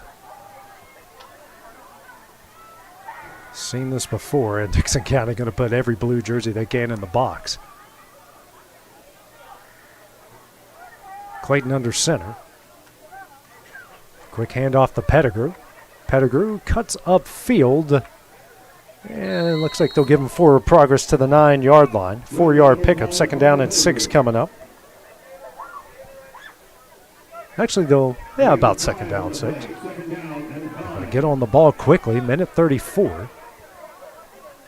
Clayton now hands off to Pettigrew over the right side. Cuts upfield, he's got enough for the 1st down. And leaks out to the 18-yard line. 9-yard pickup, 1st down here for the Wildcats. We'll get on the ball out of this power formation. Minute 18 left. And Clayton going to spike it quickly. 2nd down and 10. Now they're going to bring, after getting a little bit of breathing room, going to bring the skill positions out. And the heavy package will go back to the sideline. 2nd down and 10. Ball at the 18, 19. Kind of hard to tell here, to be honest. The lines are a little faded. That's, I guess, the proper way to say it. 2 receivers to each side. Pettigrew to Clayton's right out of the shotgun. Man coverage. A lot of guys in the box here. 20 on the play clock. Now Silva goes in motion from right to left. Clayton drops back. Good protection. Throws and hits Everly. And he will have enough for the first down right at the sticks. Good pass. 10-yard pickup. First down and 10 for the Wildcats. Their 9th of the game. He went out of bounds, but I guess they say the clock is still rolling, and looks like we're going to get a false start here against the Wildcats, and we will. Not good when you're trying to go quickly here. Another false start. They'll take it back to the 23. First down and 15. Clock at 55 seconds and rolling, so they have to get on the ball and go quickly here. 3 receivers to the right, 1 to the left. Clayton now rolling out to his right. Throws and overthrows Everly. That'll bring up second down and 15. Pass from number 13, Logan Clayton to number 4 is the pass. Everly incomplete. Brings up second down and 15. Clock stops at 39 seconds.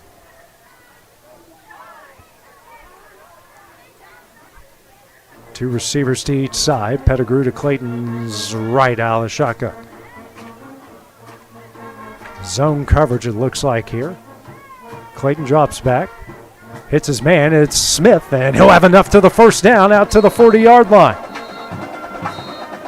17 yards on the pickup. Really good pickup for Lawrence County, their 10th first down. And it looks like the Wildcats are going to call their final timeout of the half with 33 seconds remaining. We'll take it with them on the X Sports Network. If you're looking for a company that can do it all when it comes to building, look no further than Tennessee Properties. From new home builds to remodels and commercial projects, our contractors work hard to give your space a new life from planning to finishing touches. Whether it's new interiors or dirt work, they see your big picture without forgetting the small details. In the market for a new home, they partnered with Freeman Development to bring new homes to the Oak Hill subdivision of Lawrenceburg. That's Tennessee Properties, licensed and insured. Call today or visit Tennessee.com. This is the X Sports Network. First down and 10 for the Wildcats from their own 40 with 33 seconds remaining in the half, out of timeouts and a 14-0 lead. Wildcats will get the ball out of the half, but trying to do a little bit of work here, maybe get another score before they go to the break. 3 receivers to the right, 1 to the left. Clayton rolls out to his right, and a back screen here to Pettigrew. Makes one man miss. And he'll get enough for the first down into Cougar territory to the 48-yard line. Another Wildcat first down on that screen play.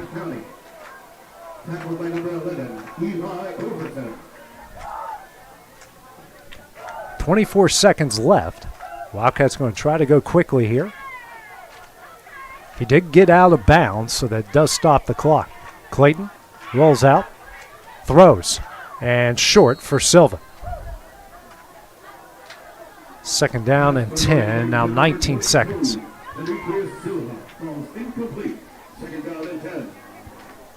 Clayton so far on the night, 6 of 11, 58 yards. Wildcats with 111 on the ground. Same formation, 3 receivers to the right. Smith, Malone split out to the left. And Dickson County way off the line here.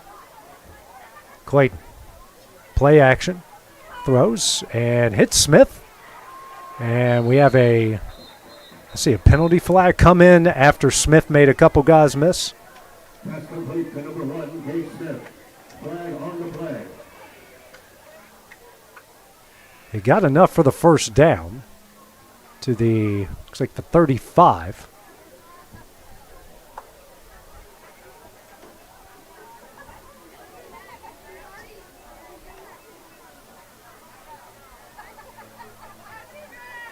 And personal, it's holding against Lawrence County.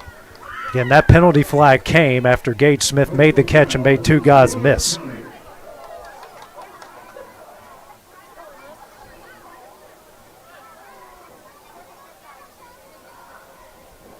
Take the ball back to the Wildcat 39.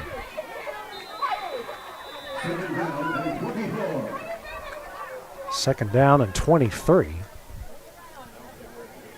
12 seconds left. Let's see what Lawrence County does here. I don't think they're going to be terribly aggressive with no timeouts, and Dickson County playing way off the ball. Could be wrong. I hope I am. Clayton drops back. Pressure comes, and he's going to be sacked at the 34-yard line. And that will more than likely take the Wildcats into the half. And that will end the first half. Lawrence County leads this one 14-0 after the first 24 minutes of play. Actually, I don't know what the stoppage is here. Both sides are, and now Dickson County's banned. Sideline warning against Lawrence County, but whatever is the end of the half. So after 24 minutes of play, Lawrence County leads at 14-0. Take a short break.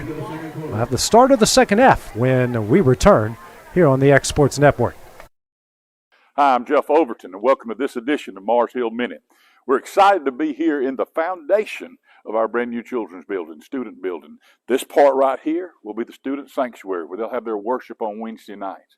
But what I want to talk to you about is what's coming soon.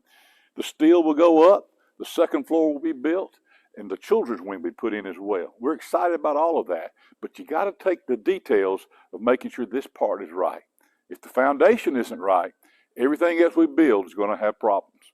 The Bible tells us the same is true with our lives.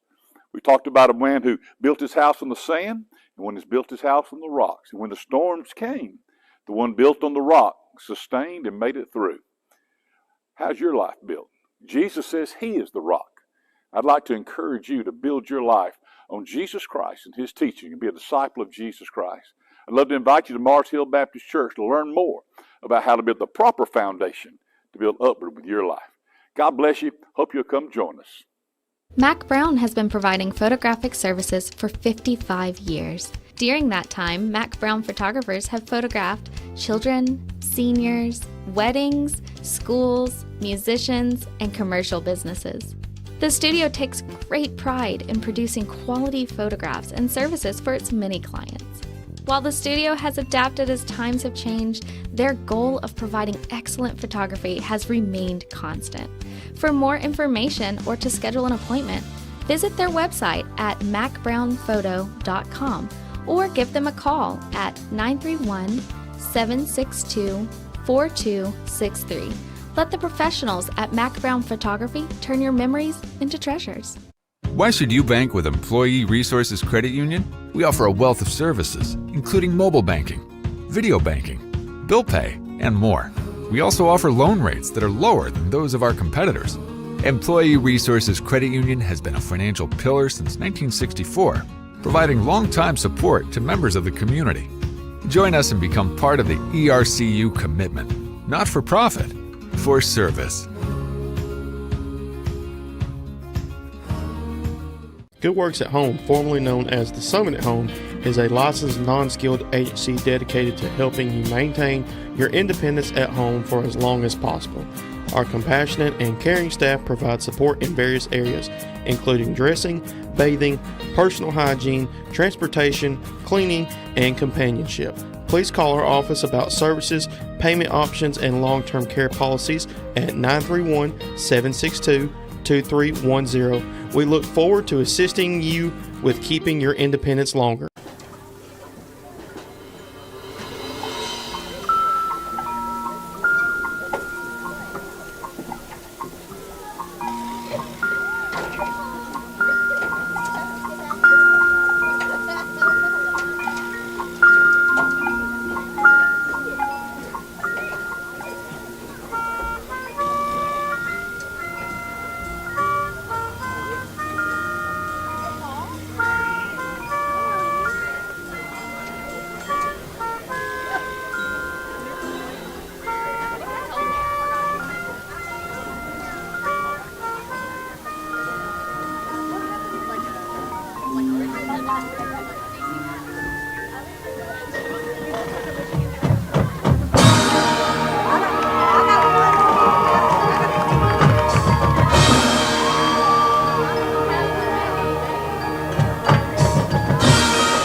Working with Gina was great because she really knows this area. I gave her the specifications of what I was looking for, and she took me right to my forever home. I met Gina when she sold my son's home within 5 days after it hit the market. With my home, from the day the sign hit the yard to the day we signed the papers, Gina was there every step of the way. Her involvement in the sale of my home was the best decision that I made. We never felt like Gina was pushing us to make a deal with a buyer. She knew what we wanted, and she worked diligently to get us the best offer for our properties. Working hard for my clients to make their dreams come true. Let me work for you. Financial advisor Scott Beasley knows time spent with family is everything. As a founder of Beasley Wealth Management, his mission is to give clients the freedom to enjoy time with family without the burden of financial concerns. A local of Lawrenceburg, Scott deeply values building relationships with clients, ensuring they make informed decisions concerning asset management, tax planning, and retirement planning. Offering a free initial consultation, Beasley Wealth Management helps clients pursue their aspirations with confidence. Pat's Cafe and Catering has been proudly serving customers in Lawrenceburg since 1987.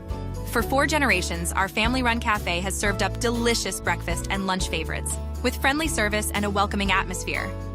We also offer full-service catering and can help to make your next party or event a success. For great food and friendly faces, visit us today at Pat's Cafe and Catering.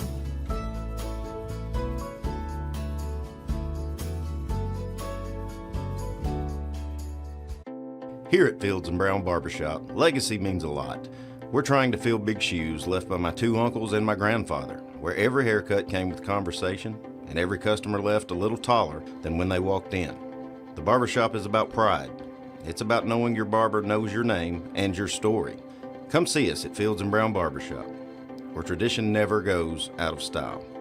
3 generations, 1 legacy, your barbershop. Looking to transform your home or commercial space? Lawrenceburg Flooring is your local stop for flooring, tile, and custom blinds. From sleek hardwoods and waterproof LVP to stunning ceramic and water jet tile, we've got the styles, colors, and prices to fit every taste and budget. With financing options available, visit Lawrenceburg Flooring today, where your design dreams become reality. Your floors, your style, we've got you covered. Want to take the next steps in taking care of your health? Tennessee Valley Allergy Services can make your goals a reality. Their team of doctors, nurses, and medical professionals are dedicated to providing allergy care and treatment, such as drops and shots, to fit your exact needs. Their expert services are for anyone ages 2 and older. Whether you struggle with environmental or food allergies, they've got you covered. Discover a better you at Tennessee Valley Allergy Services, located right next to the Zaxby's in Lawrenceburg. Book online or call 931-325-0757 to schedule your appointment today. From the Tennessee Valley Weather Channel, this is your sports forecast. Fred Gossett here in the Tennessee Valley Weather Center on this Friday evening with your latest forecast update. Mostly clear skies here as we head through the mid to late evening. As we head after midnight, some patchy areas of fog developing As temperatures cool on down through the lower 50s, we actually get into the upper 40s in some spots toward daybreak. Here's how the morning lows shake down across the area here across southern Tennessee and North Alabama. Widespread upper 40s here across southern Middle Tennessee. Maybe a few folks into the mid 40s in our sheltered cooler valleys, and then upper 40s and lower 50s here across North Alabama and northeast areas of Mississippi. Plenty of sunshine here for our Saturday after the morning fog burns off after around 8 or 9 a.m., getting up between 75 and 80 degrees for most of us across the Tennessee Valley with plenty of sunshine, and then falling back to the upper 40s and the lower 50s for many of us once again toward daybreak here on our Sunday morning, with a few spots maybe closer to the middle 50s as we head down into northern areas of Alabama. Plenty of sunshine again here for our Sunday, mostly sunny skies.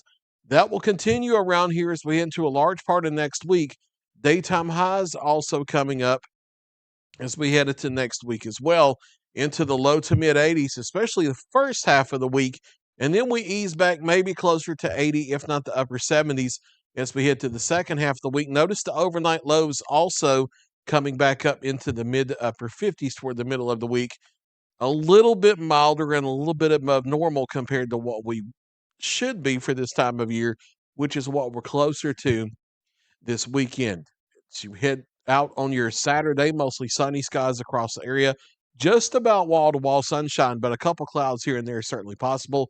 Daytime highs in the upper 70s for most of us. A few folks hitting 80 over North Alabama after starting in the upper 40s for many of us toward daybreak on our Saturday morning. Upper 70s to near 80 here on our Sunday. Plenty of sunshine to go into the early part of the week. Honestly, mostly sunny to partly cloudy at worst all the way through the end of next week. Daytime highs next week back into the lower part of the 80s. There's a look at your latest 7-day forecast. You can always get the latest information by downloading the free Tennessee Valley Weather app. It's a free download in the Apple App Store or Google Play, or you can check us out on your smart TV on Roku, Fire TV, Apple TV, or YouTube by searching for Tennessee Valley Weather. That's the latest here from the Tennessee Valley Weather Center. We'll take you back to the high school game coverage right here on the Exports Network. Arts, crafts, stationery, journals, books, educational toys, wrapping paper, devotionals, greeting cards, and much more can all be found at Paper and Thread in downtown Lawrenceburg. Shop local to find the perfect gift or have a custom gift basket made for just the right occasion. Paper and Thread has a party room now available for birthdays, classes, and so much more. We could go on and on about all the neat things you'll find at Paper and Thread, but you just need to hop in your car and head down there. 106 North Military Avenue in Lawrenceburg is where you'll find them and discover what makes Paper and Thread awesome. That's Paper and Thread in downtown Lawrenceburg, 106 North Military Avenue, just north of the square. Are you tired of missing out on family life just to be treated like another truck number? Since 1986, Southeast Carriers has been a family-operated business based in Lawrenceburg, Tennessee. Being family-owned ourselves, we understand the importance of family, which is why we value it above all else. With our large number of dedicated lanes and our friendly staff, we are able to evenly divide your home time with the amount of time you spend on the road. We offer multiple benefits with large company pay now starting at $20 per hour, all while keeping a small company environment. For more information, visit our website, southeastcarriers.com, or check us out on Instagram and Facebook.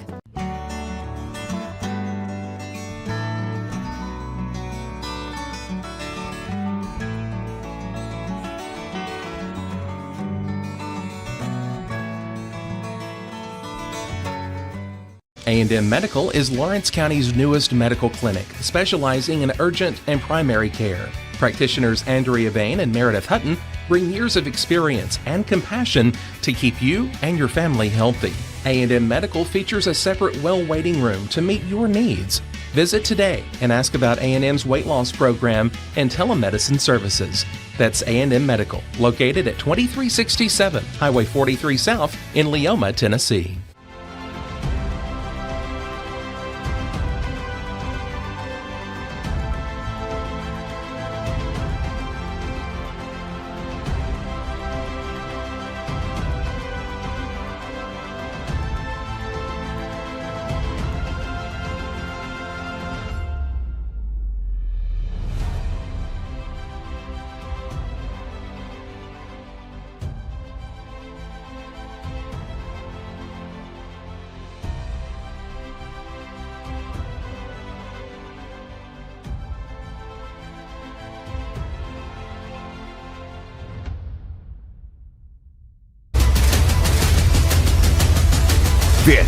is the X Sports Network.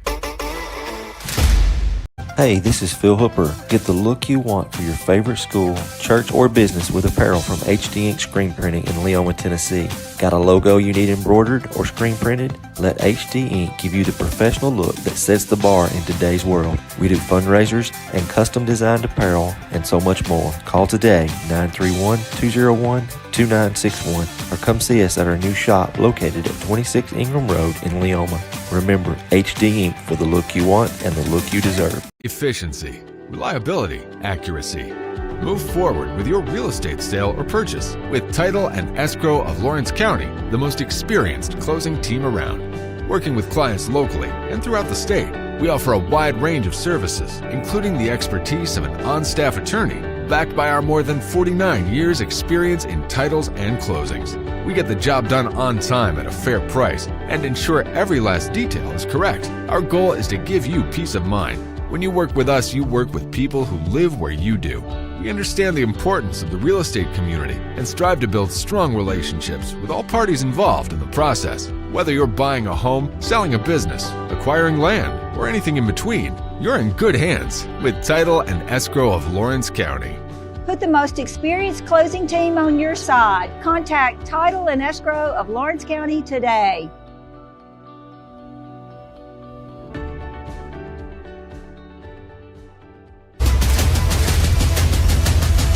This is the X Sports Network.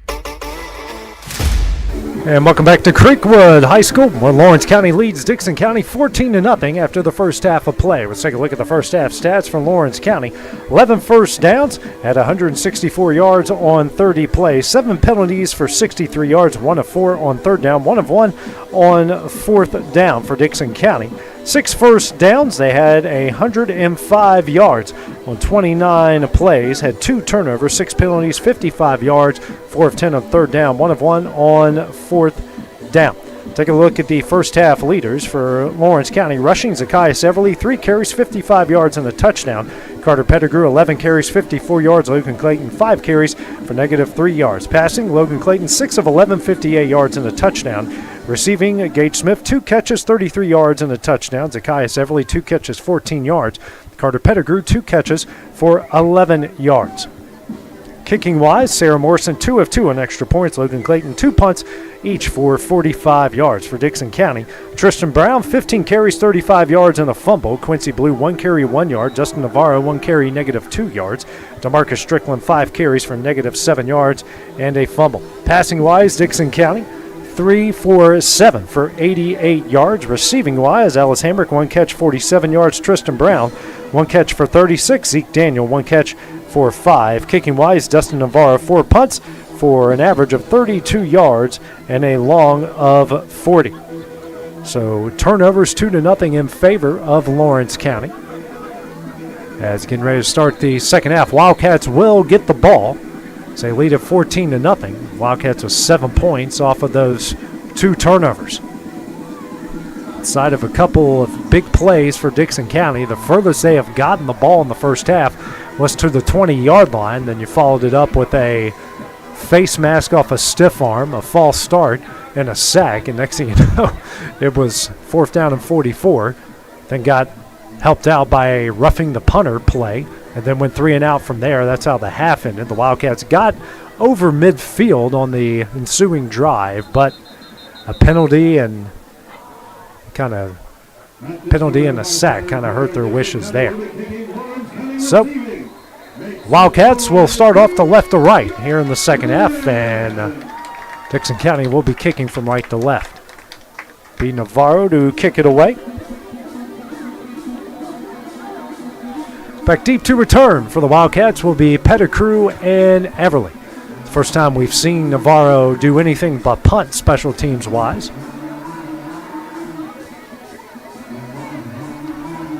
So all of Dickson County's drives have either ended in punts or fumbles. Lawrence County has punted twice. 2 touchdowns, and then their last drive ended right there at the end on the sack. So getting ready to kick this one away to start the second half here for Creekwood. not playing at Dickson County due to construction at Dickson County's field. So all of their games have been here this season. Had to play a couple on Saturday afternoons at 11 a.m. Creekwood has had to play a game, I think 2 games on Thursday nights because of that.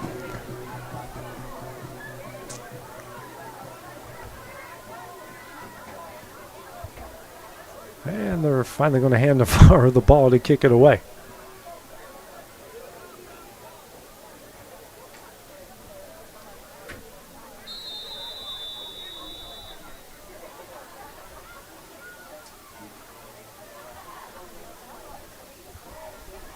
Varro, a pooch kick. Pettigrew lets it land, and he'll pick it up at the 21-yard line. Not much going. He will get to the, give him forward progress to the 27, and that's where the Wildcats will take over first down and 10.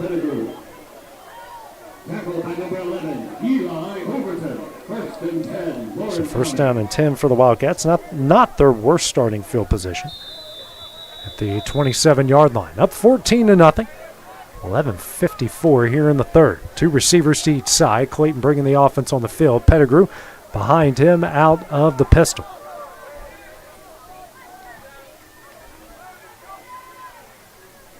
Clayton on the RPO. Throws, and he hits his intended receiver. That's Silva. Penalty flag on the play. Silva got to the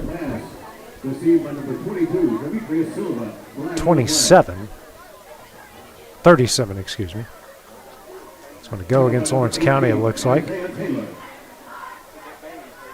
Legal man downfield against Lawrence County.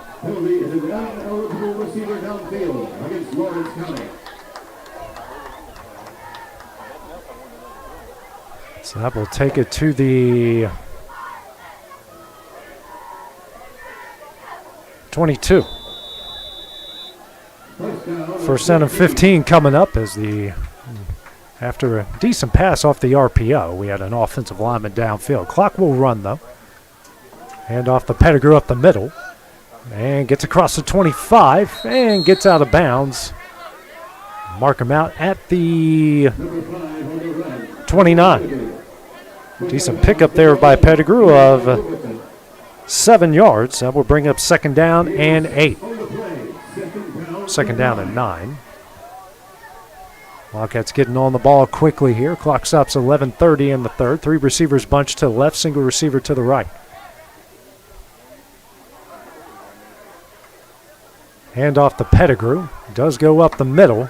Maybe gets to the 32. 3 yards. We'll bring up third down and 5 here for the Wildcats.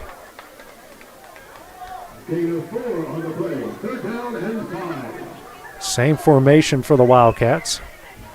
Do got man coverage on the outside. Now they'll look to the sideline. 11 minutes left in the third. Clayton. Quick throw out to Silva. And he's going to make the catch, and he's up the field, the 45, out near the midfield stripe. They'll mark him out at the 49-yard line. A lineman lost his helmet, so we have to be replaced there. A first down. First catch for Demetrius Silva in a long time. The 17-yard pickup and a Wildcat first down. Just their second third down conversion of the night. Wildcats now 2 of 5. Same formation. Now the defensive back a little bit closer to Silva here. 10:30 remaining here in the third. He's going to call his own number. Clayton, he's got a lot of running room. He's got the first down and more across the 30. 25 goes out of bounds right near the 25-yard line, and that will be enough for a Wildcat first down. More than enough. All the way in the Dickson County territory on the 26-yard pickup. Wildcats going quickly, same formation, not as bunched up on the left side. Clayton lobs it up for Silva, and he does make the catch. No, I was about to say, I thought he was out of bounds. He made the catch, but he was out of bounds. The way the official will put his hands up in the air, we do have a penalty flag on the play.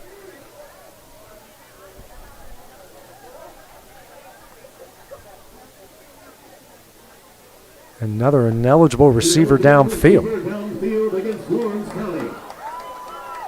Second one against the Wildcats on this drive.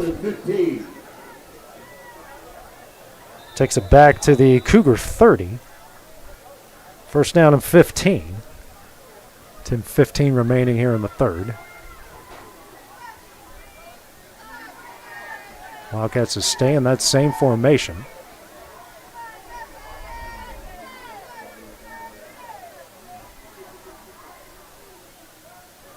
Clayton hands off to Pettigrew. He's going to break a couple of tackles and trying to push the pile.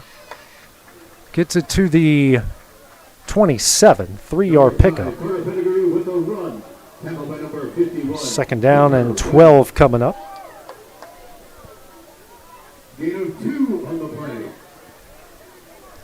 Clock under 9:50 here in the third. Same formation. Now a lot of guys in the box here for Dickson County. Man coverage on the outside. Clayton rolls out to the left. He's going to call his own number. Penalty flag. That looks like holding. Number 13 on the run, Logan Clayton. Flag on the play. Unlikely. That's against the Wildcats here.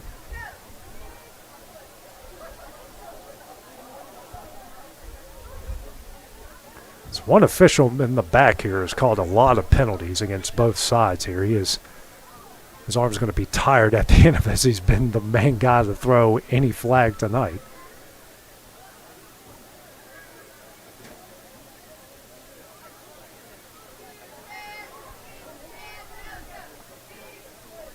Actually, I don't think they're going to take it either.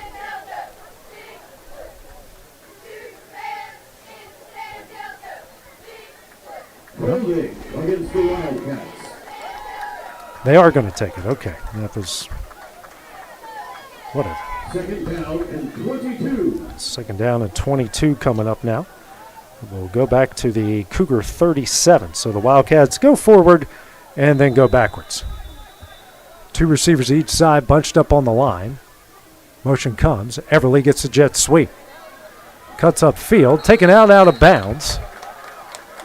The 35-yard line. On the run, tackled by number 22, Quincy Blue. Brings up third down and 20. Clock will roll. 9:15 remaining here in the third. Ball at the 30, the Cougar 35. See what the Wildcats do. Certainly can be in 4-down territory if they can get a good gain here. Wildcats 2 of 6 on third down in the game. Clayton drops back. Pressure comes. He'll lob it downfield. He's got Irizarry, and he's out of bounds. Another good catch, but he was out of bounds. Pass caught by number 3, Trey Irizarry. Pass is caught out of bounds.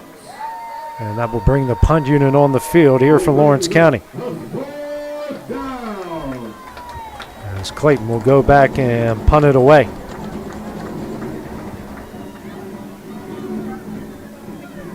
Brown will go back to return. Clock stops at 8:48 here in the third. Clayton has punted it for 45 yards on his first 2 punts. Doesn't have that type of room here. High end over end kick. Lands at the 10. And they are going to down it right at the 3-yard line. Well done by Logan Clayton. And that is where Lawrence County punt down at the 3-yard line. Dickson County will take over their worst starting field position of the game. What a punt by Logan Clayton. Landed at the 8, rolled 5 yards, and died. It's first down and 10 from the Cougar 3, 8:38 remaining here in the third. Yet every Dickson County drive has resulted in either a fumble or a punt. Deep in their own territory here.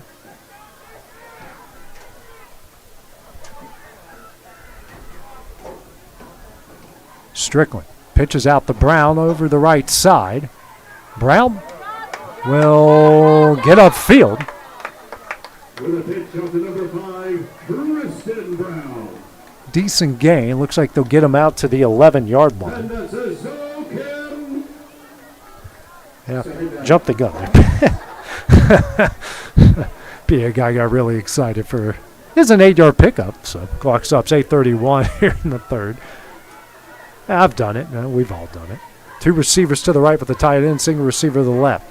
Brown cuts up the field and stacked up. And I don't know. He is certainly close to the line to gain. We'll see what they mark him. He is going to be short. He picked up a yard. So 3rd down and 1 coming up. Dickson County 4 of 10 of 3rd down in the first half. Running up the middle has been tough sledding, really, for both sides, especially for Dickson County in this one. 2 receivers to the left with the tight end, single receiver to the right. Wildcats loading up the box, man coverage on the outside. Handoff up the middle. Brown looks like he did. Oh, I don't know. He is. Looks like they are going to give him forward progress. It should be enough, and it will be for a first down. Picks up 2. And now the Cougars, 5 of 11 on 3rd down. And they pick up the first down. Their 7th of the game. 7:30 remaining here in the third on a rolling third quarter clock. Wildcats up 14-0.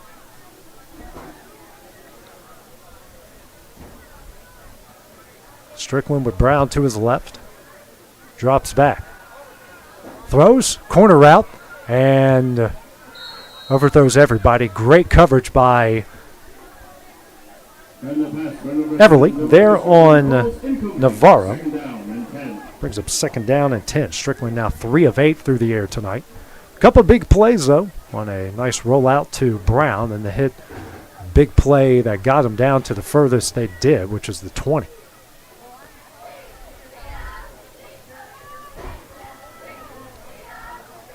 $7:12 remaining in the third. 2nd down and 10 here for Dickson County.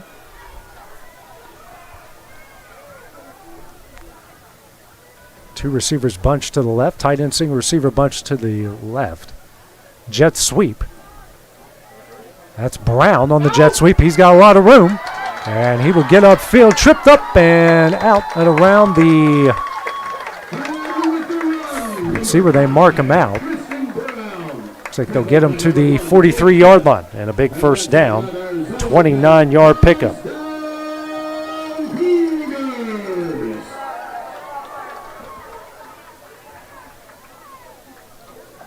So to the 42.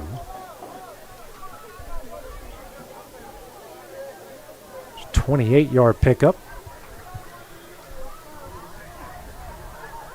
Two receivers bunch to the right, single receiver to the left, all right on the top of the line. Brown goes in motion again. Flag on the play. Penalty flag thrown. And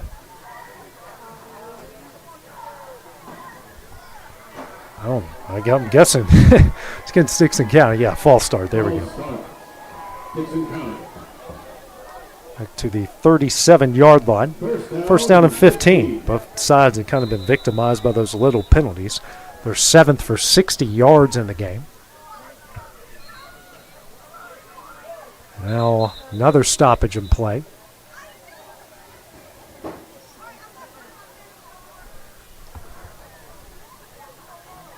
And readjusting the ball.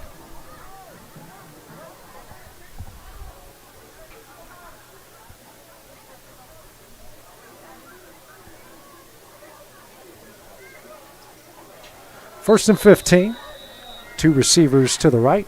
Tight end single receiver here to the left. Motion comes. That's Brown again. Drops back. Throws. It's a wheel route and overthrows Brown. Brings up 2nd down and 15. Had him, just overthrew him.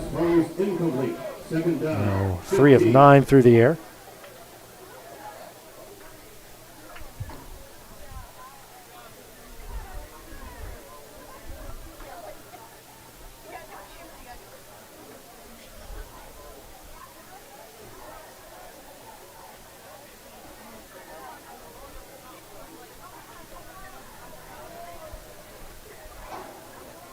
Two receivers to the left with the tight end, single receiver to the right. Strickland drops back, pressure comes, it's a screen. Hit Brown. Brown met by a lot of Wildcats, and they will push him forward to the 46. It's going to be the 45. Pickup of 8. Wildcats closed on them quickly. 3rd down and 7. We mentioned before, the Cougars 5 of 11 on 3rd down, 1 of 1 in the second half so far. A bunch up here. 3 receivers to the left, 1 to the right. Pitch out to Brown. Brown cuts up field, and he is very close, and they will give him enough for a first down to the Wildcat 47.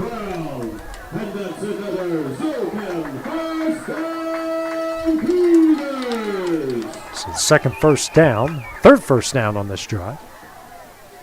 Continue to move the sticks as we're about to reach the midway point of the third quarter.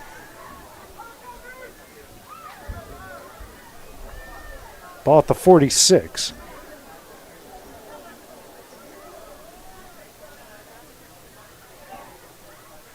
Strickland drops back. Pressure comes, he steps up and gets tripped up at the 44. 2-yard pickup, 2nd down and 8 coming up. Had a lot of space, but Wildcat got a hand on him. Gain of 3 on the play. 2nd down and 7. 2nd down and 8 coming up here for the Cougars. 5:25 remaining in the third. Both sets of receivers go way out wide. Handoff. Ooh, good job by Russell to blow it up, but Strickland making the most of it. And looks like he is going to get enough for a first down to the 37. Or he's actually going to be a yard short.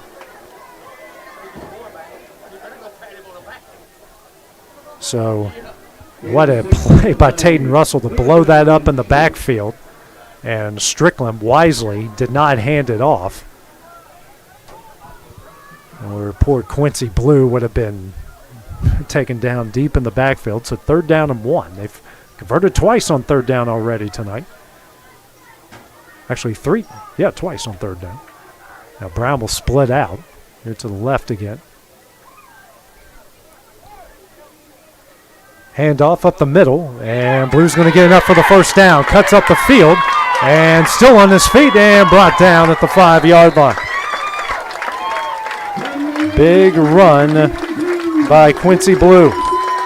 32 yards. Furthest they've gone in Wildcat territory. First down and goal from the 5. 4:15 remaining here in the third. 2 tight ends to the left. Receivers to each, actually tight end to each side. Receiver to each side. Brown behind Strickland in the pistol. Brown up the middle and nowhere going. Zacchaeus Everly brings him down in the backfield. 2nd down and goal. Might even lost a little bit there. 2nd down.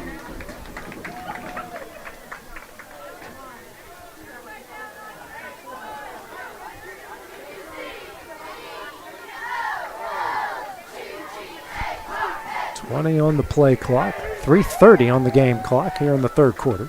14-0 Wildcat lead. They'll split receivers out wide again. Man coverage on the outside. Strickland the pitch to Brown. And Max Taylor meets him in the backfield.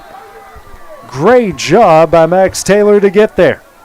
Coming from that linebacker spot. And no gain again. So actually he lost a yard. 3rd down and goal from the 6. An incredible job by Max Taylor. Clock rolls. 2:50 here in the third. This time Strickland will go under center I formation with the tight end to the left. Fumbled it. Drops back. Here comes Moses, and Moses trips him up and down. At the 16-yard line, fumbled the snap, and Moses comes up with the sack, his second. Gage Moses playing big. A 10-yard loss. What an incredible play. They actually mark it at the 14. So Navarro on to attempt the field goal.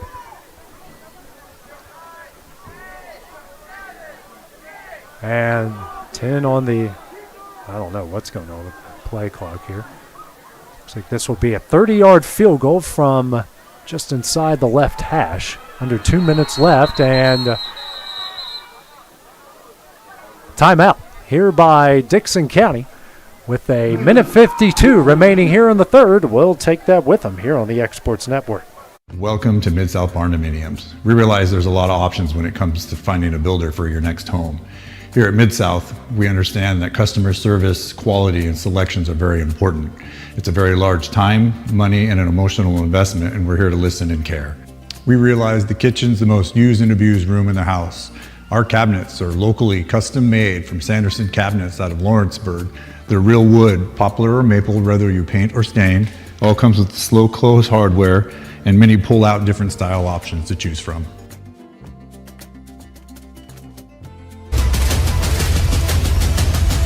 This is the X Sports Network. Oh, back here. Dickson County. Yeah, HT. Oh, I'm already going to butcher the song. I was better at singing it with, I don't even know her name. Minute 52 left here in the third. Dickson County called their first time out of the half. Navarro on for the 30-yard field goal. Snap is back, the kick is up, and the kick is down the middle. It's good. So Dickson County makes it 14-3. Lawrence County leading here with a minute 48 remaining in the third. We'll take a short break. The next Wildcat Drive when we return on the Exports Network. You know, Storing Lee Furniture is not just some huge chain store, but we do have a 144,000 square foot showroom right here in Leoma, Tennessee. The Story family has worked together in the business now for 55 years. And a familiar face is here to help you with whatever you need. That's what being a part of the community right here in the Tennessee Valley means. And if you have an issue, we're right here to take care of it. And don't forget free delivery. We invite you to come see us. We're Storing Lee Furniture. From our humble beginnings to today, Parks Lumber Company has continuously served Lawrence and surrounding counties for over a century. Although we started as a small lumber yard in 1896, we have grown to include everything you need to make your dream project come to life. No matter your building needs, our experienced staff will be with you every step of the way to ensure you receive the highest customer service and attention to detail you deserve. Visit us at 106 2nd Street or on Facebook. We guarantee you will see working with PLC is as easy as 1, 2, 3. 15-play, 83-yard drive capped off by Dustin Navarro's 30-yard field goal. Almost took 7 minutes off the clock. Lawrence County still leads Dickson County 14-3, minute 48 remaining here in the third. Navarro on to kick it away. Pettigrew and Everly back deep to return, and Navarro crushes it.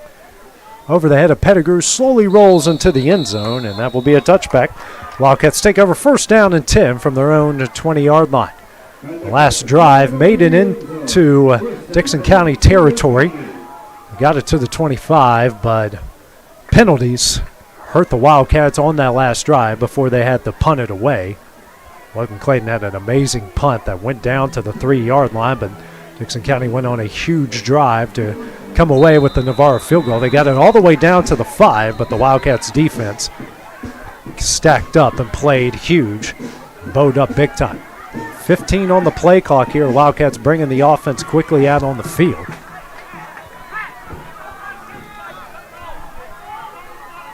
Three receivers to the left, Pettigrew to Clayton's right. 5 seconds on the play clock. Do get it off, quickly out. Quick screen out to Silva. Silva's got a lot of space, the first down and more. They will mark him out pretty close to the line to gain. And will be enough for a first down on the 10-yard pickup. Wildcats having some success on some of these quick throws. First down. They're 14th of the game. Three receivers to the right, now one to the left. Low snap. Quick throw. One hops to Everly and will fall incomplete. Second down and 10. Clock with a minute 36 left in the third.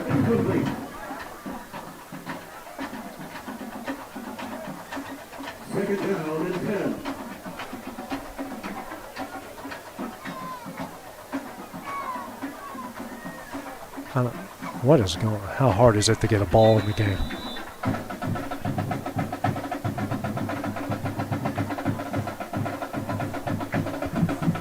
Two receivers bunched to each side. Pettigrew behind Clayton here out of the shotgun. Pettigrew gets a handoff up the middle. He's got a lot of room to run.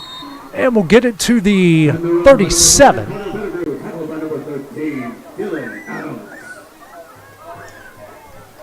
7-yard pickup. That's going to bring up 3rd down and 3. Wildcats 2 of 6 on 3rd downs in the game.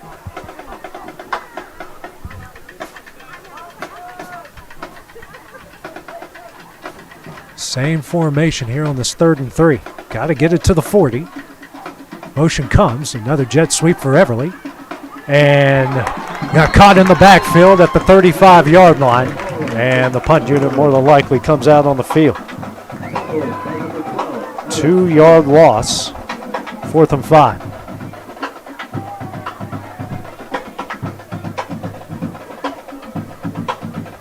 And the punt unit will.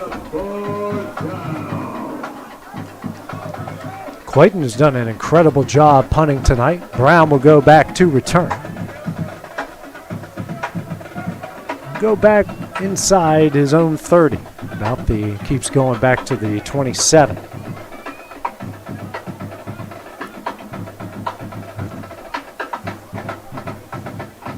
Clayton boots it away and goes out of bounds. It's going to be a good starting field position for Dickson County to the 45. That's where Dickson County take over 1st down and 10 with 5 seconds remaining here in the 3rd quarter.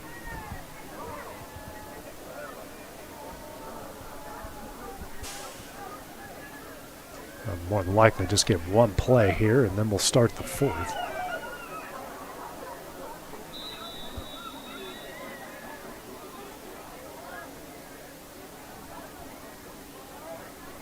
Two receivers to the right with the tight end, single receiver to the left. Brown goes in motion now to the left, goes on the line of scrimmage, empty backfield. Now Brown, looks like a jet sweep, and it is. Cuts upfield, but Tayton Russell and company. Also Gage Moses on the stop. They'll get him down at the 41-yard line, a 4-yard loss. Be 2nd down and 14 when we start the 4th quarter. That is coming up next here on the X Sports Network. For decades, First Class Charter has provided high-quality motor coach transportation services to the Tennessee Valley. With numerous safety and cleanliness accreditations, First Class Charter is ready to make your group trip a reality. Contact us today by visiting firstclasscharter.net. First Class Charter, the official motor coach company of the North Alabama Lions. Back to school equals back to big savings at Heritage Automotive in Lawrenceburg, Tennessee. Score 0% financing on select models and up to $15,000 off MSRP on new 1,500 trucks. Over 150 used vehicles, all priced to move and below market value. Need service? Our expert team is ready, and we've got loaner vehicles to keep you moving while we work. Hurry into Heritage Automotive, where the deals are hot and the savings are huge. Heritage Automotive. Expect more, experience the difference. This is the X Sports Network. Start of the 4th quarter, Lawrence County leading Dickson County 14-3. Cougars with the ball in their own 41, 2nd down and 14 after Gage Moses picked up his 3rd tackle for a loss here tonight. So outside of the roughing the punter play that Moses got, Moses has been outstanding at defensive end tonight for the Wildcats. Two receivers tight end to the right, single receiver to the left. Motion comes, it's Brown. Strickland drops back. Throws, and it's caught wide open. And he is going to take it into the end zone. A well-designed play. Hamrick picks up the touchdown, 59 yards, and it is 14-9 with 11:51 remaining here in the game. An incredible throw from Strickland to Hamrick. Hamrick's 2nd catch goes all the way into the end zone. Navarro on to attempt the extra point. Surprised they're not going for 2 here to make it 14-11. And they're missing somebody.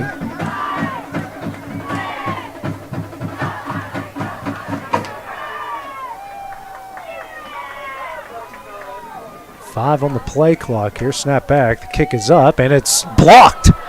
It is blocked. They took forever to get the last guy out there, and the Wildcats come away with a blocked extra point. It's 14-9 Lawrence County with 11:51 remaining in the game. We'll have the next Wildcat Drive when we return on the X Sports Network. Did you know that Resource MFG, an employee bridge company in Lawrenceburg, is the first and largest national manufacturing staffing company? They work alongside the top plants and facilities in the area to provide you with job opportunities in production, quality, maintenance, supervision, and all levels of management. Resource MFG has positions open right now to meet your needs today and a full staff ready to work with industrial partners to grow opportunities for this generation of workers and the next. Reach out today and start your employment journey with Resource MFG.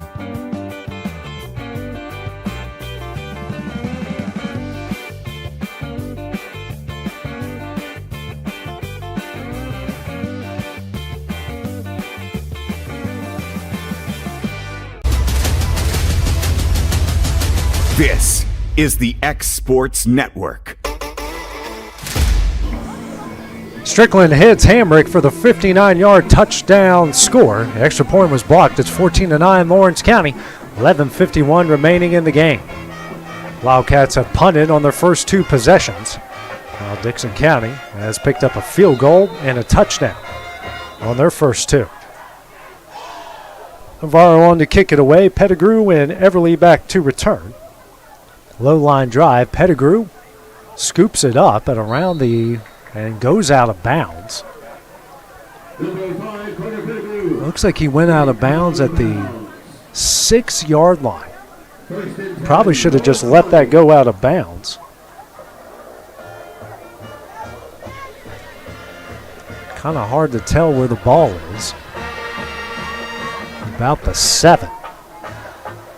So the second worst starting field position for the Wildcats in here. The 6, actually. It's hard to tell. The lines aren't really marked that well here. A bit faded out. First down and 10. 2 receivers to each side. Pettigrew to the left of Clayton. Clayton calls his own number, runs up the middle. Decent gain for Clayton. He will get it to the 10. 4-yard pickup. Second down and 6 coming up. Blue on the stop for Dickson County.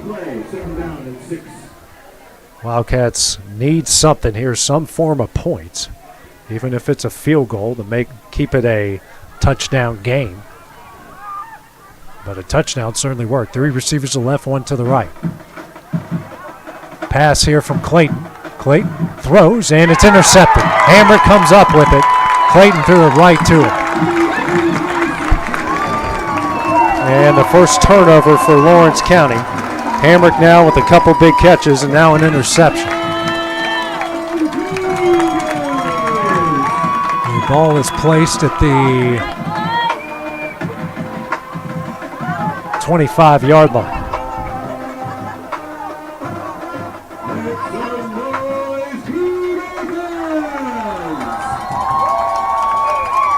First turnover by the Wildcats, Dickson County.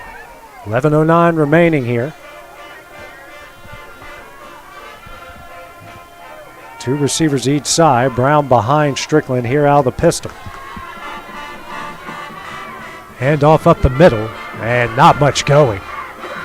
He's trying to make something out of it, and he will get to the 23.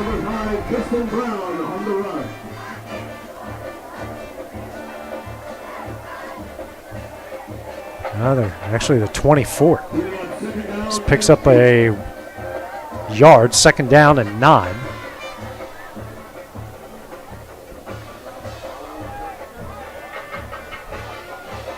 Coming up on 10:30 left to play. 2 receivers tied into the right, single receiver to the left. Strickland drops back. Pressure comes. And tripped him up, but he's still on his feet and gets out of bounds. Looks like he might have got a yard. Number 7, Marcus Strickland on the run. Nope, he ran out right at the line of scrimmage. No gain. Great job by the Wildcats, tracking him down there. Actually say he lost a yard. It's 3rd down and 10.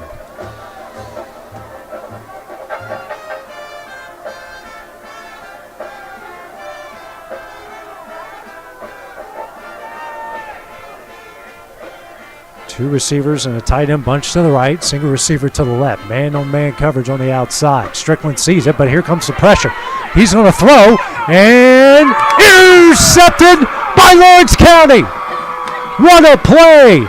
And it is Gage Smith with the interception in the end zone and a touchback for the Wildcats. The 3rd turnover by Dickson County. Now Smith has a touchdown, a fumble recovery, and an interception. Be a touchback.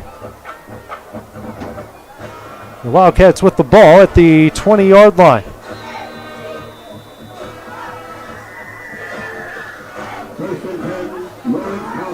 What a great job by Gage Smith. A great job by the defensive line by Lawrence County getting pressure on Strickland, forcing him to make a bad pass, and Smith intercepted. Now they're going to have to get on the ball and snap it quick. 5 on the play clock. Got to snap it here, and they barely get it off in time. Pettigrew with the handoff, cuts up field, and gets out to the, he's still going. Get it to the, looks like they'll give it to the 24-yard line. 4-yard gain, 2nd down and 6 coming up.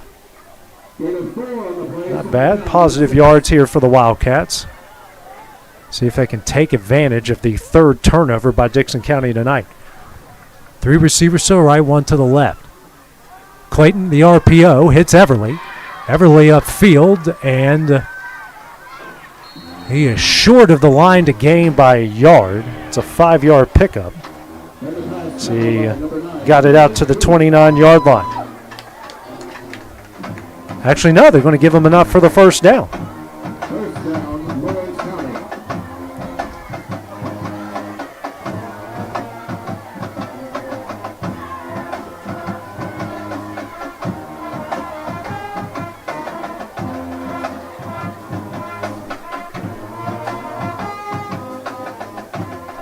First down and 10. Hand off to Pettigrew, got a head of steam, and a penalty flag thrown by the same guy. And that's in the area of holding. I think no one else on the field has thrown a penalty flag other than this guy tonight. Not saying he's wrong, but he's the only one throwing a penalty flag. Looks like this is going to be holding against Lawrence County, and it is. So the Wildcats, who have been really good against, at avoiding these penalties,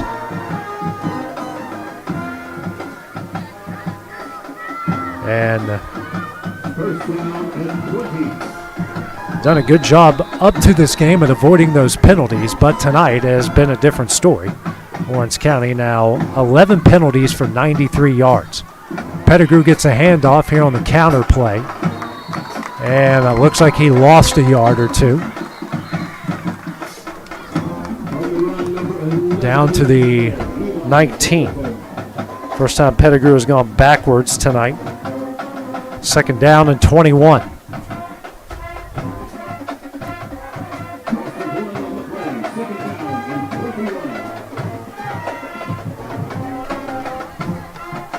.8:25 remaining here in the game. 3 receivers to the left, 2 to the right, and now a timeout will be called by Lawrence County. Will be their first timeout of the half. We'll take it with them here on the X Sports Network. A local law firm respected throughout the state. Generations of clients have turned to Boston, Holt, and Durham since 1948.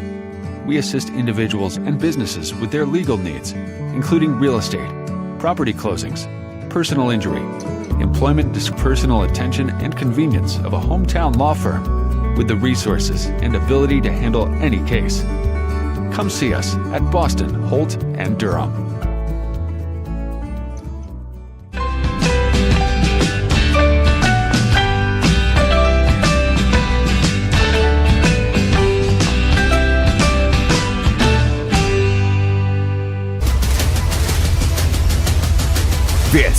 is the X Sports Network.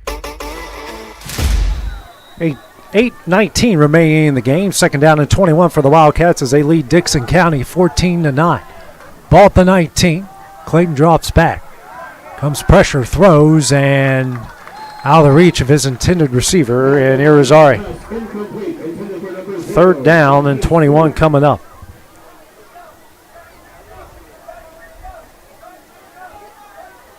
Bringing up third down and 21.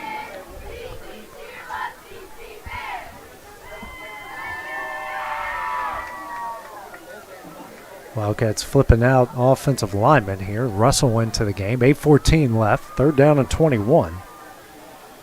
Wildcats are 2 of 7 in the game.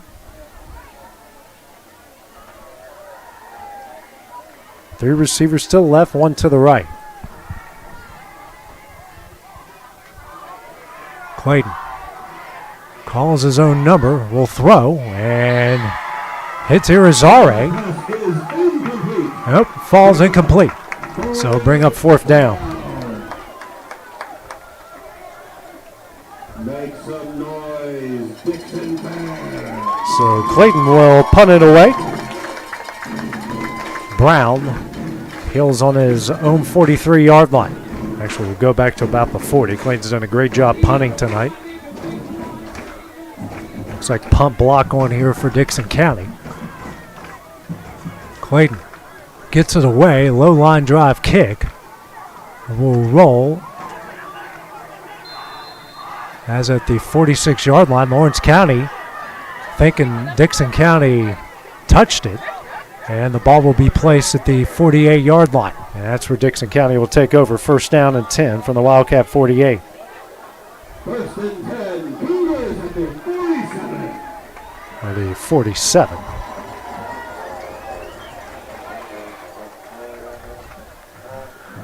Great starting field position for Dickson County as they trail Lawrence County 14-9, 7:58 remaining. Two receivers to the right, tight end, single receiver to the left, Brown. To the left of Strickland here out of the shotgun, and Gage Moses gets him in the backfield immediately. What a night Gage Moses has had. Got an injured Cougar here on the play. And didn't look good. He's rolling around, so while they come out and check on him, we'll take a break here on the X Sports Network. At Murray Regional Health, you'll find the expertise and technology available in larger cities, paired with the personalized and compassionate care you deserve. As the largest health system between Nashville and Huntsville, we have a medical staff of more than 200 physicians across an array of specialties, ranging from primary care to robotic surgery. They lead skilled teams of nurses and other clinical experts that diagnose and treat conditions with advanced technology. Murray Regional Health, where clinical excellence meets compassionate care.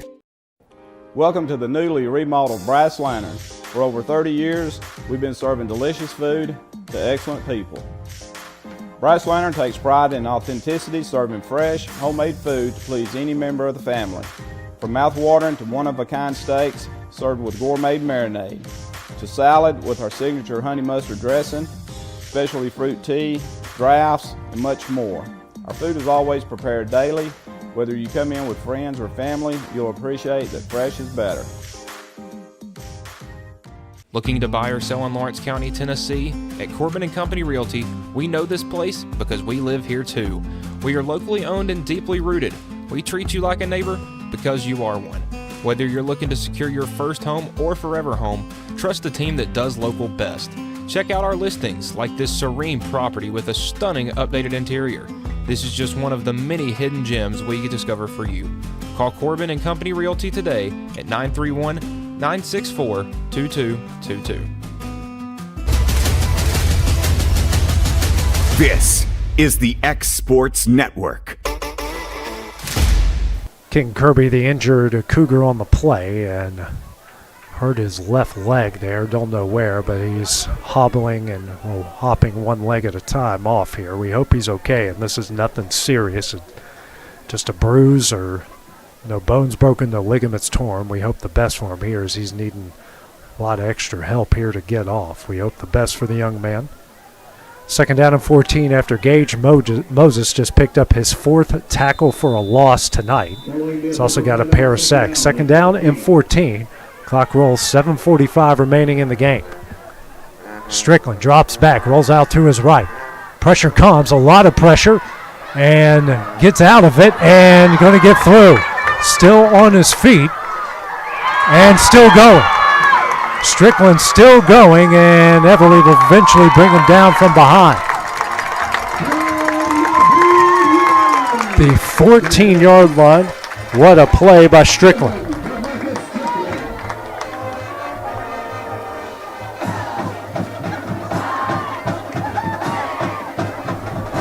Strickland 42 yards on the 32 yards. 37 yards on the run. 1st down and 10 from the 14. 7 minutes remaining. Strickland making something out of nothing there.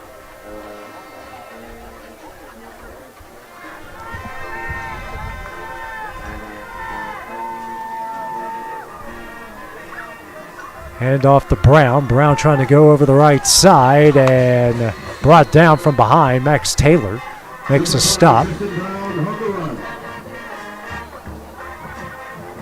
Get about 3 to the 11.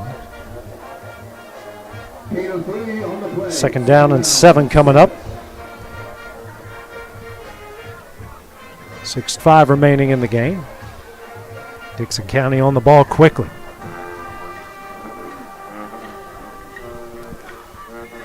Dropping back, lobbing it up for Hamrick. Turns around and penalty flag, makes the catch. It's a touchdown for Hamrick. 11 yards out. See what the penalty flag is. Probably defensive pass interference, I would imagine here.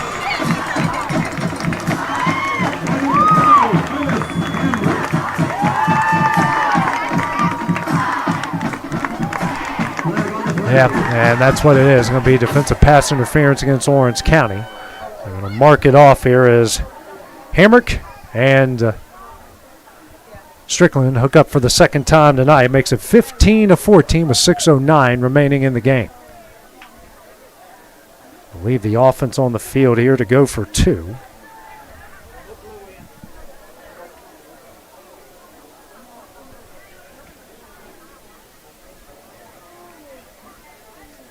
Pass interference against the Wildcats.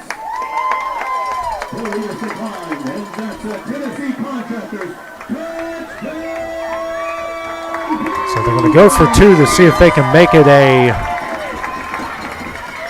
3-point game. It's been all Dickson County here in the 2nd half.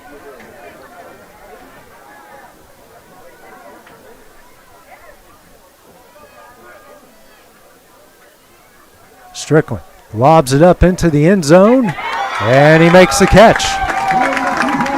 On the catch was Caden Troop, and it's 17-15. Dickson County with 6:09 remaining here in the game. Have the next Wildcat Drive when we return here on the X Sports Network. Since opening our doors in 1904, Builtwell Bank has existed to be the local economic engine for the communities we serve. No matter if you're buying a car, saving for retirement, or finally buying that forever home, Builtwell Bank is here to help. From personal checking and savings accounts to a full suite of business and commercial banking with treasury management services, we'll make sure you'll have a dedicated Builtwell banker that understands your unique needs and stands by you every step of the way. No matter where you are in Tennessee or Northwest Georgia, there's likely a Builtwell Bank location nearby. Come see us and let our dedicated financial team help you with all of your banking needs. Member FDIC. This is the X Sports Network. 4-play, 47-yard drive as Strickland hits Hamrick for the 2nd time tonight, and then Strickland would hit Pugh for the 2-point conversion, and Dickson County leads it 17-14, 6:09 remaining here in the contest. Orange County scored all their points in the first half. Dickson County scored all their points here in the 2nd half. Everly and Pettigrew back deep to return. Navarro to kick it away. High end over end kick. Everly will field it about the 17-yard line. and slips at about the 27 or the 28, and that's where the Wildcats will take over. First down and 10.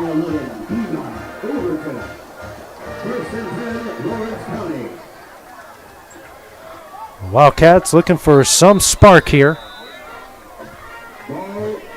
2 punts, actually 3 punts and a interception have been their drives here in the second half. 6:04 remaining. Ball placed at the 28-yard line.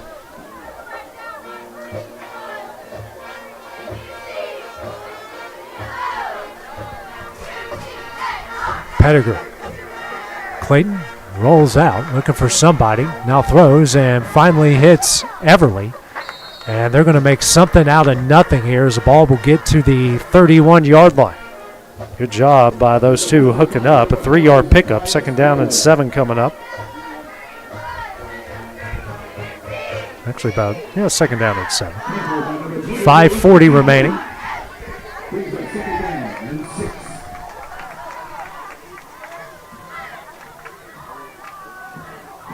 Clayton now calls his own number on the option. That's another RPO, and third down coming up.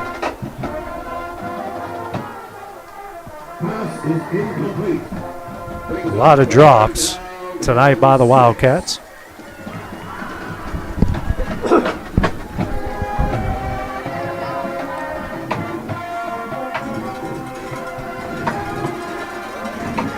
.525 on a stopped fourth quarter clock.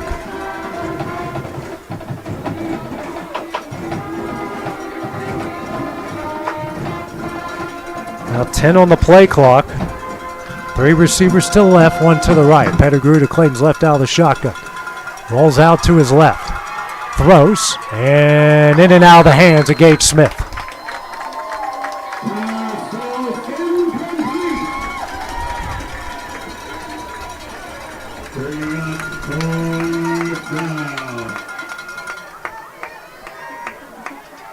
And looks like the Wildcats are going to get on the ball and go for it here. 5:20 remaining. And if they should have snapped it there because Brown was already on the field, and good hustle by him to get off in time. 3 receivers to the left, 1 to the right. 4th down and 6 from the 32. And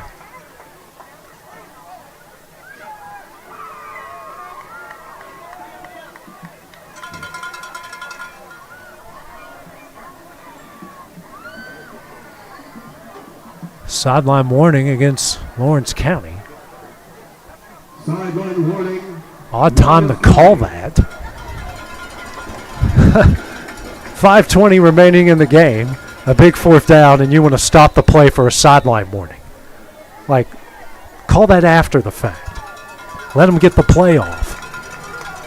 2 receivers to each side.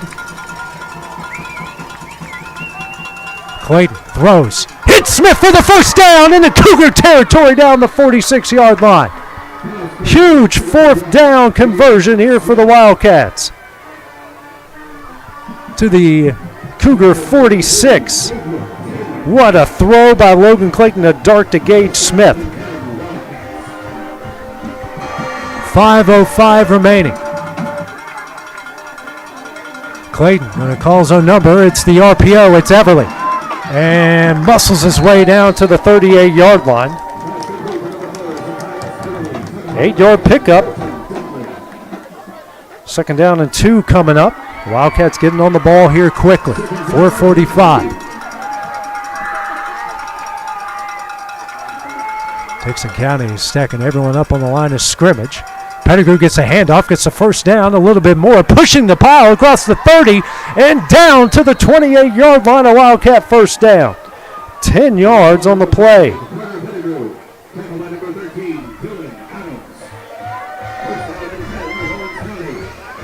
4:25 as the clock rolls. Wildcats on the ball quickly.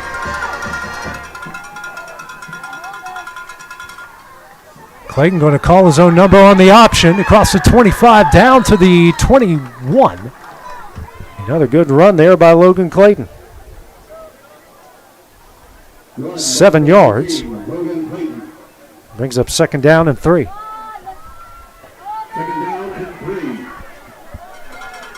Under 4 left to play. Wildcats going quickly. Clayton calls his own number, another RPO. He'll cut up field, and we got a penalty flag and a hold. Another penalty against the Wildcats at the worst possible time.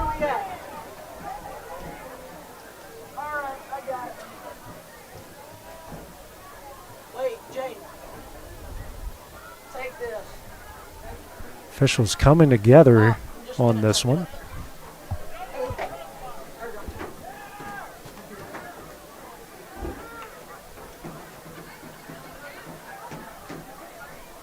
So we'll take it back to the 31-yard line on the hold. Second down and 13 coming up now. And that wipes up a Wildcat first down. Wildcats now 12 penalties for 103 yards. All offsetting. Okay, thank you, Kevin. So something happened there. We had a penalty against 2 holds. Okay. A holding on the defense and a holding on the offense. Thank you, Kevin. Someone's got to look out for me out here sometimes. So we're just going to replay second down and 3. Clock rolls, 3:35 remaining. Ball placed at the Cougar 21-yard line.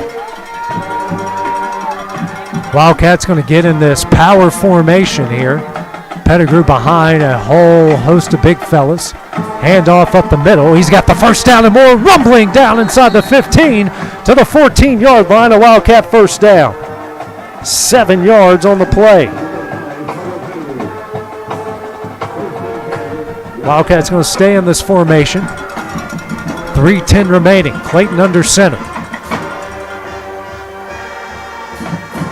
Hands off the Pettigrew, the left side, and gets to the 11. 3-yard pickup, second down and 7 coming up. Under 3 left to play, now at 2:50.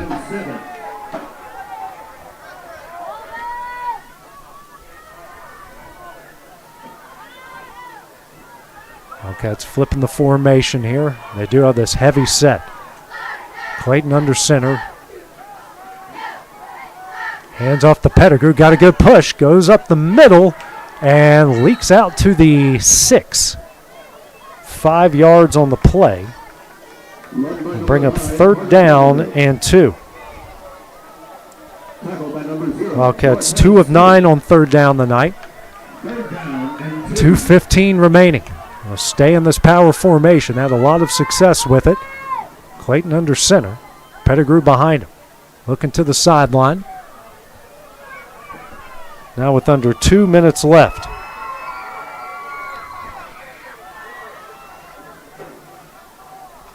Hands off the Pettigrew. Cuts up field. And they're going to give him forward progress to the 4.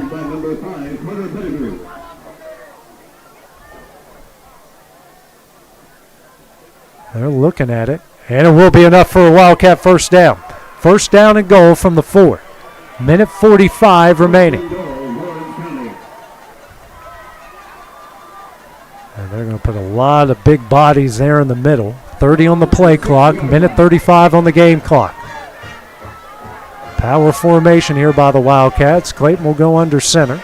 Pettigrew. Whole host of guys behind him. First down and goal from the 4. Each side with 2 timeouts remaining. Hand off to Pettigrew. Leaks through and gets very close. He will get down to the 1. Second down and goal from the 1. Minute 10 left. Minute 18, 17, whatever. The clock is doing some funky stuff. We got a timeout called. And it is called by Dickson County. With a minute 5 left in the game, we'll take it with them here on the X Sports Network. There's a reason owners Tyler and Cindy McDowell chose the name In Service for their towing business. They did because it's their goal to be in service for you on the day that you need them the most. In-service towing is now known far and wide for their response time because minutes matter when you're broken down. Or their 24/7 availability, you can call them anytime for service. Their professional team with years of experience and their fairness, plus their know-how in dealing with the unexpected. But the thing that In-Service is known best for is how they treat their customers, and that's like family. When you need them, call them 931-843-9098. This is the X Sports Network. Minute 5 left in the game. Dickson County calls their second timeout. They have one remaining. Actually, minute 8 left in the game. Lawrence County down 17-14 has its second and goal from the Cougar 1-yard line. Huge play coming up for the Wildcats. This power formation since they've had it at the 21. Clayton under center. Hands to Pettigrew up the middle, and he's into the end zone. Touchdown, Wildcats with a minute 5 left, and they now lead it 20-17. It was all Carter Pettigrew after Logan Clayton engaged Smith and Zacchaeus Everly. Hit some pass plays. Then Pettigrew took over from there. Sarah Morrison will be on to attempt the extra point. What a drive for the Wildcats. Took exactly 5 minutes off the clock.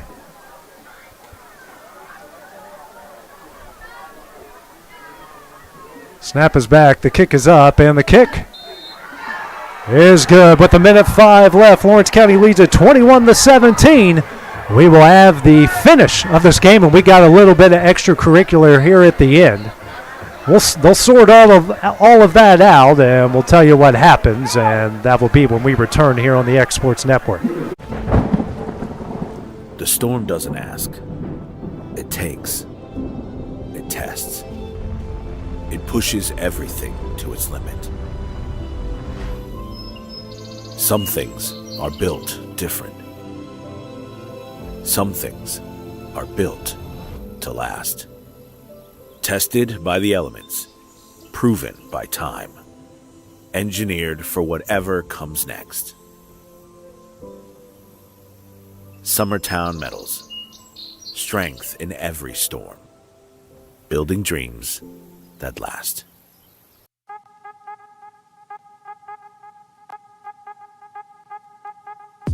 Hey folks, you'll never guess where I'm at today.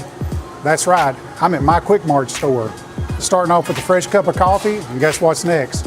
The biscuit.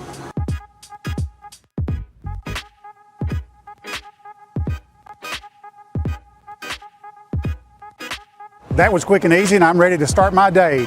Head on over to your favorite Quick Mart store and start your day out right.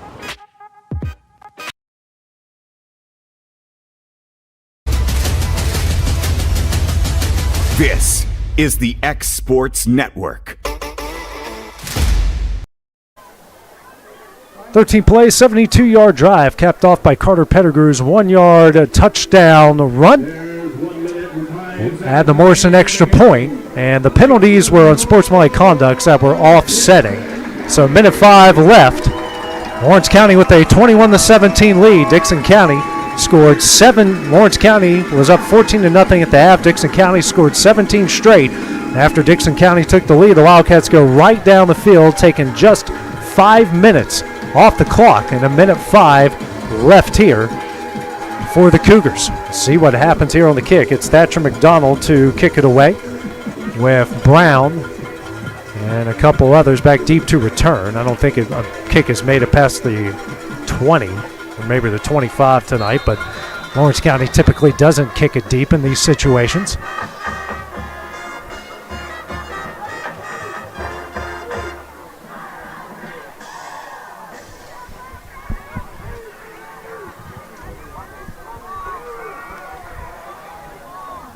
McDonald. The kick, and it's a wobbly one, fielded at the 24. And he will get it down, his knees down at the 36. Max Green will fields it. And first down here for the Cougars.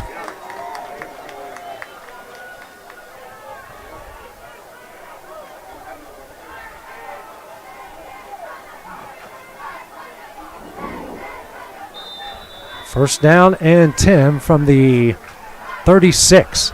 58 seconds left and just one timeout left here for Dickson County. Strickland drops back. Throws. Hits his intended receiver. That's... Man, he's hit all night tonight. That is Hambrick. Gets it to the 48. First down. 12 yards on the play, does get out of bounds. Ball placed at the 48-yard line. 52 seconds left.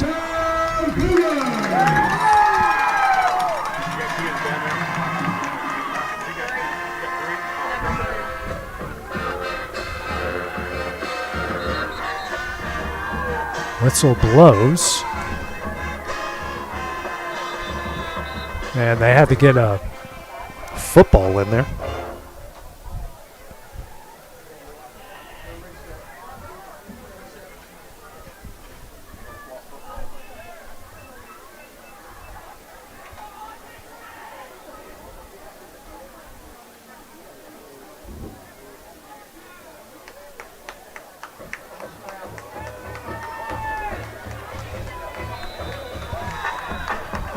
Two receivers to each side here. Strickland drops back. Steps up. Moses got a hand on him. The throw is over his intended receiver and Daniel. Second down and 10. There's no way. There's 20 seconds left. That can't be right.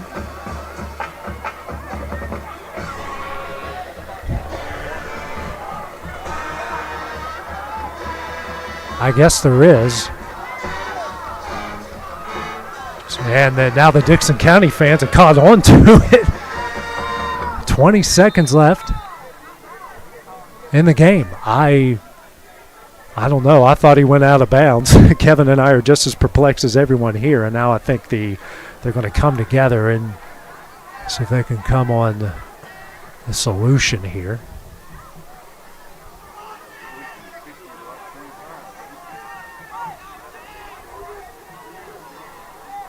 Yeah, I think they're going to fix the clock here.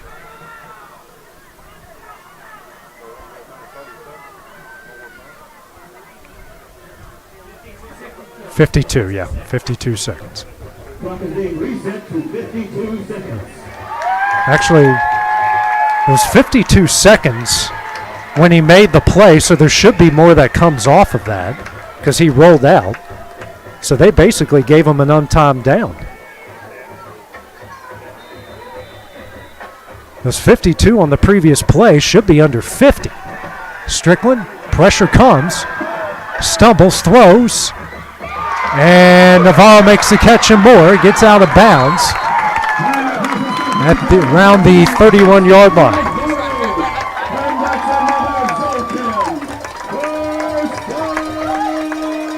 Another first down for the Cougars.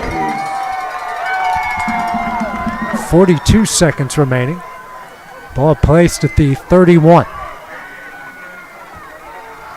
Three receivers to the left, one to the right.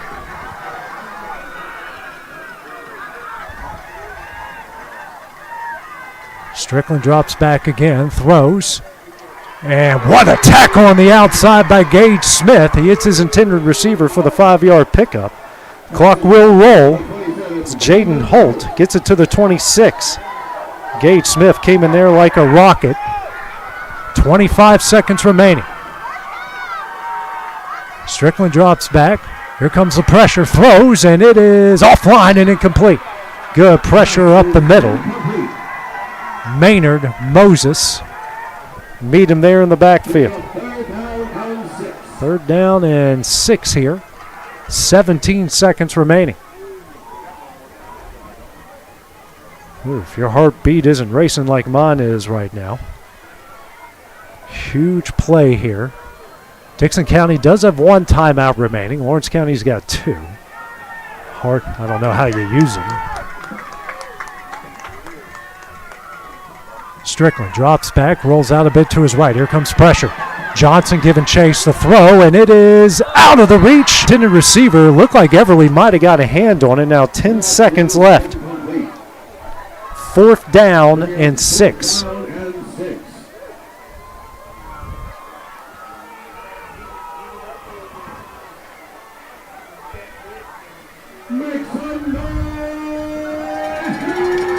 Ten seconds remaining.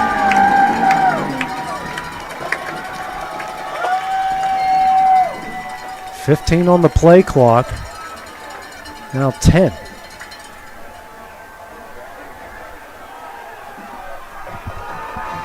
Have to snap it quickly or call a timeout. 2-1, and it's 0. That's a delay of game. That was at 0 for 2 seconds. Here's a throw up in the end zone, and it is tipped and incomplete. And the Wildcats are going to come away with a victory here at Creekwood tonight.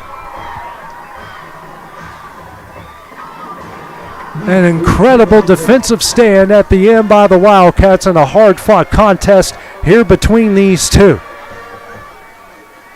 Great defense there at the end, keeping Dickson County at bay. The Wildcats will break out the victory formation.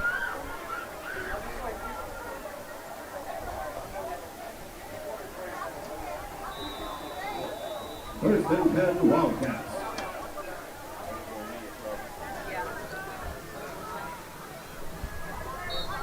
And Clayton takes a knee, and that one will do it. What a great game here tonight.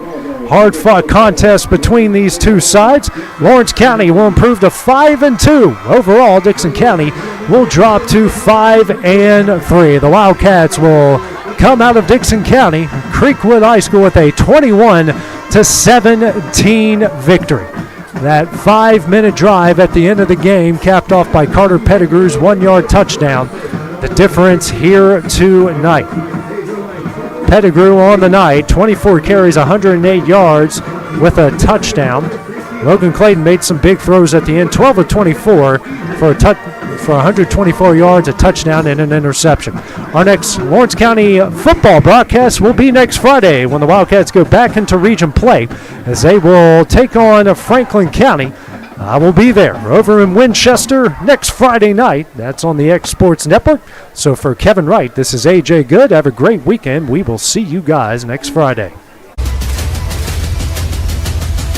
This is the X Sports Network.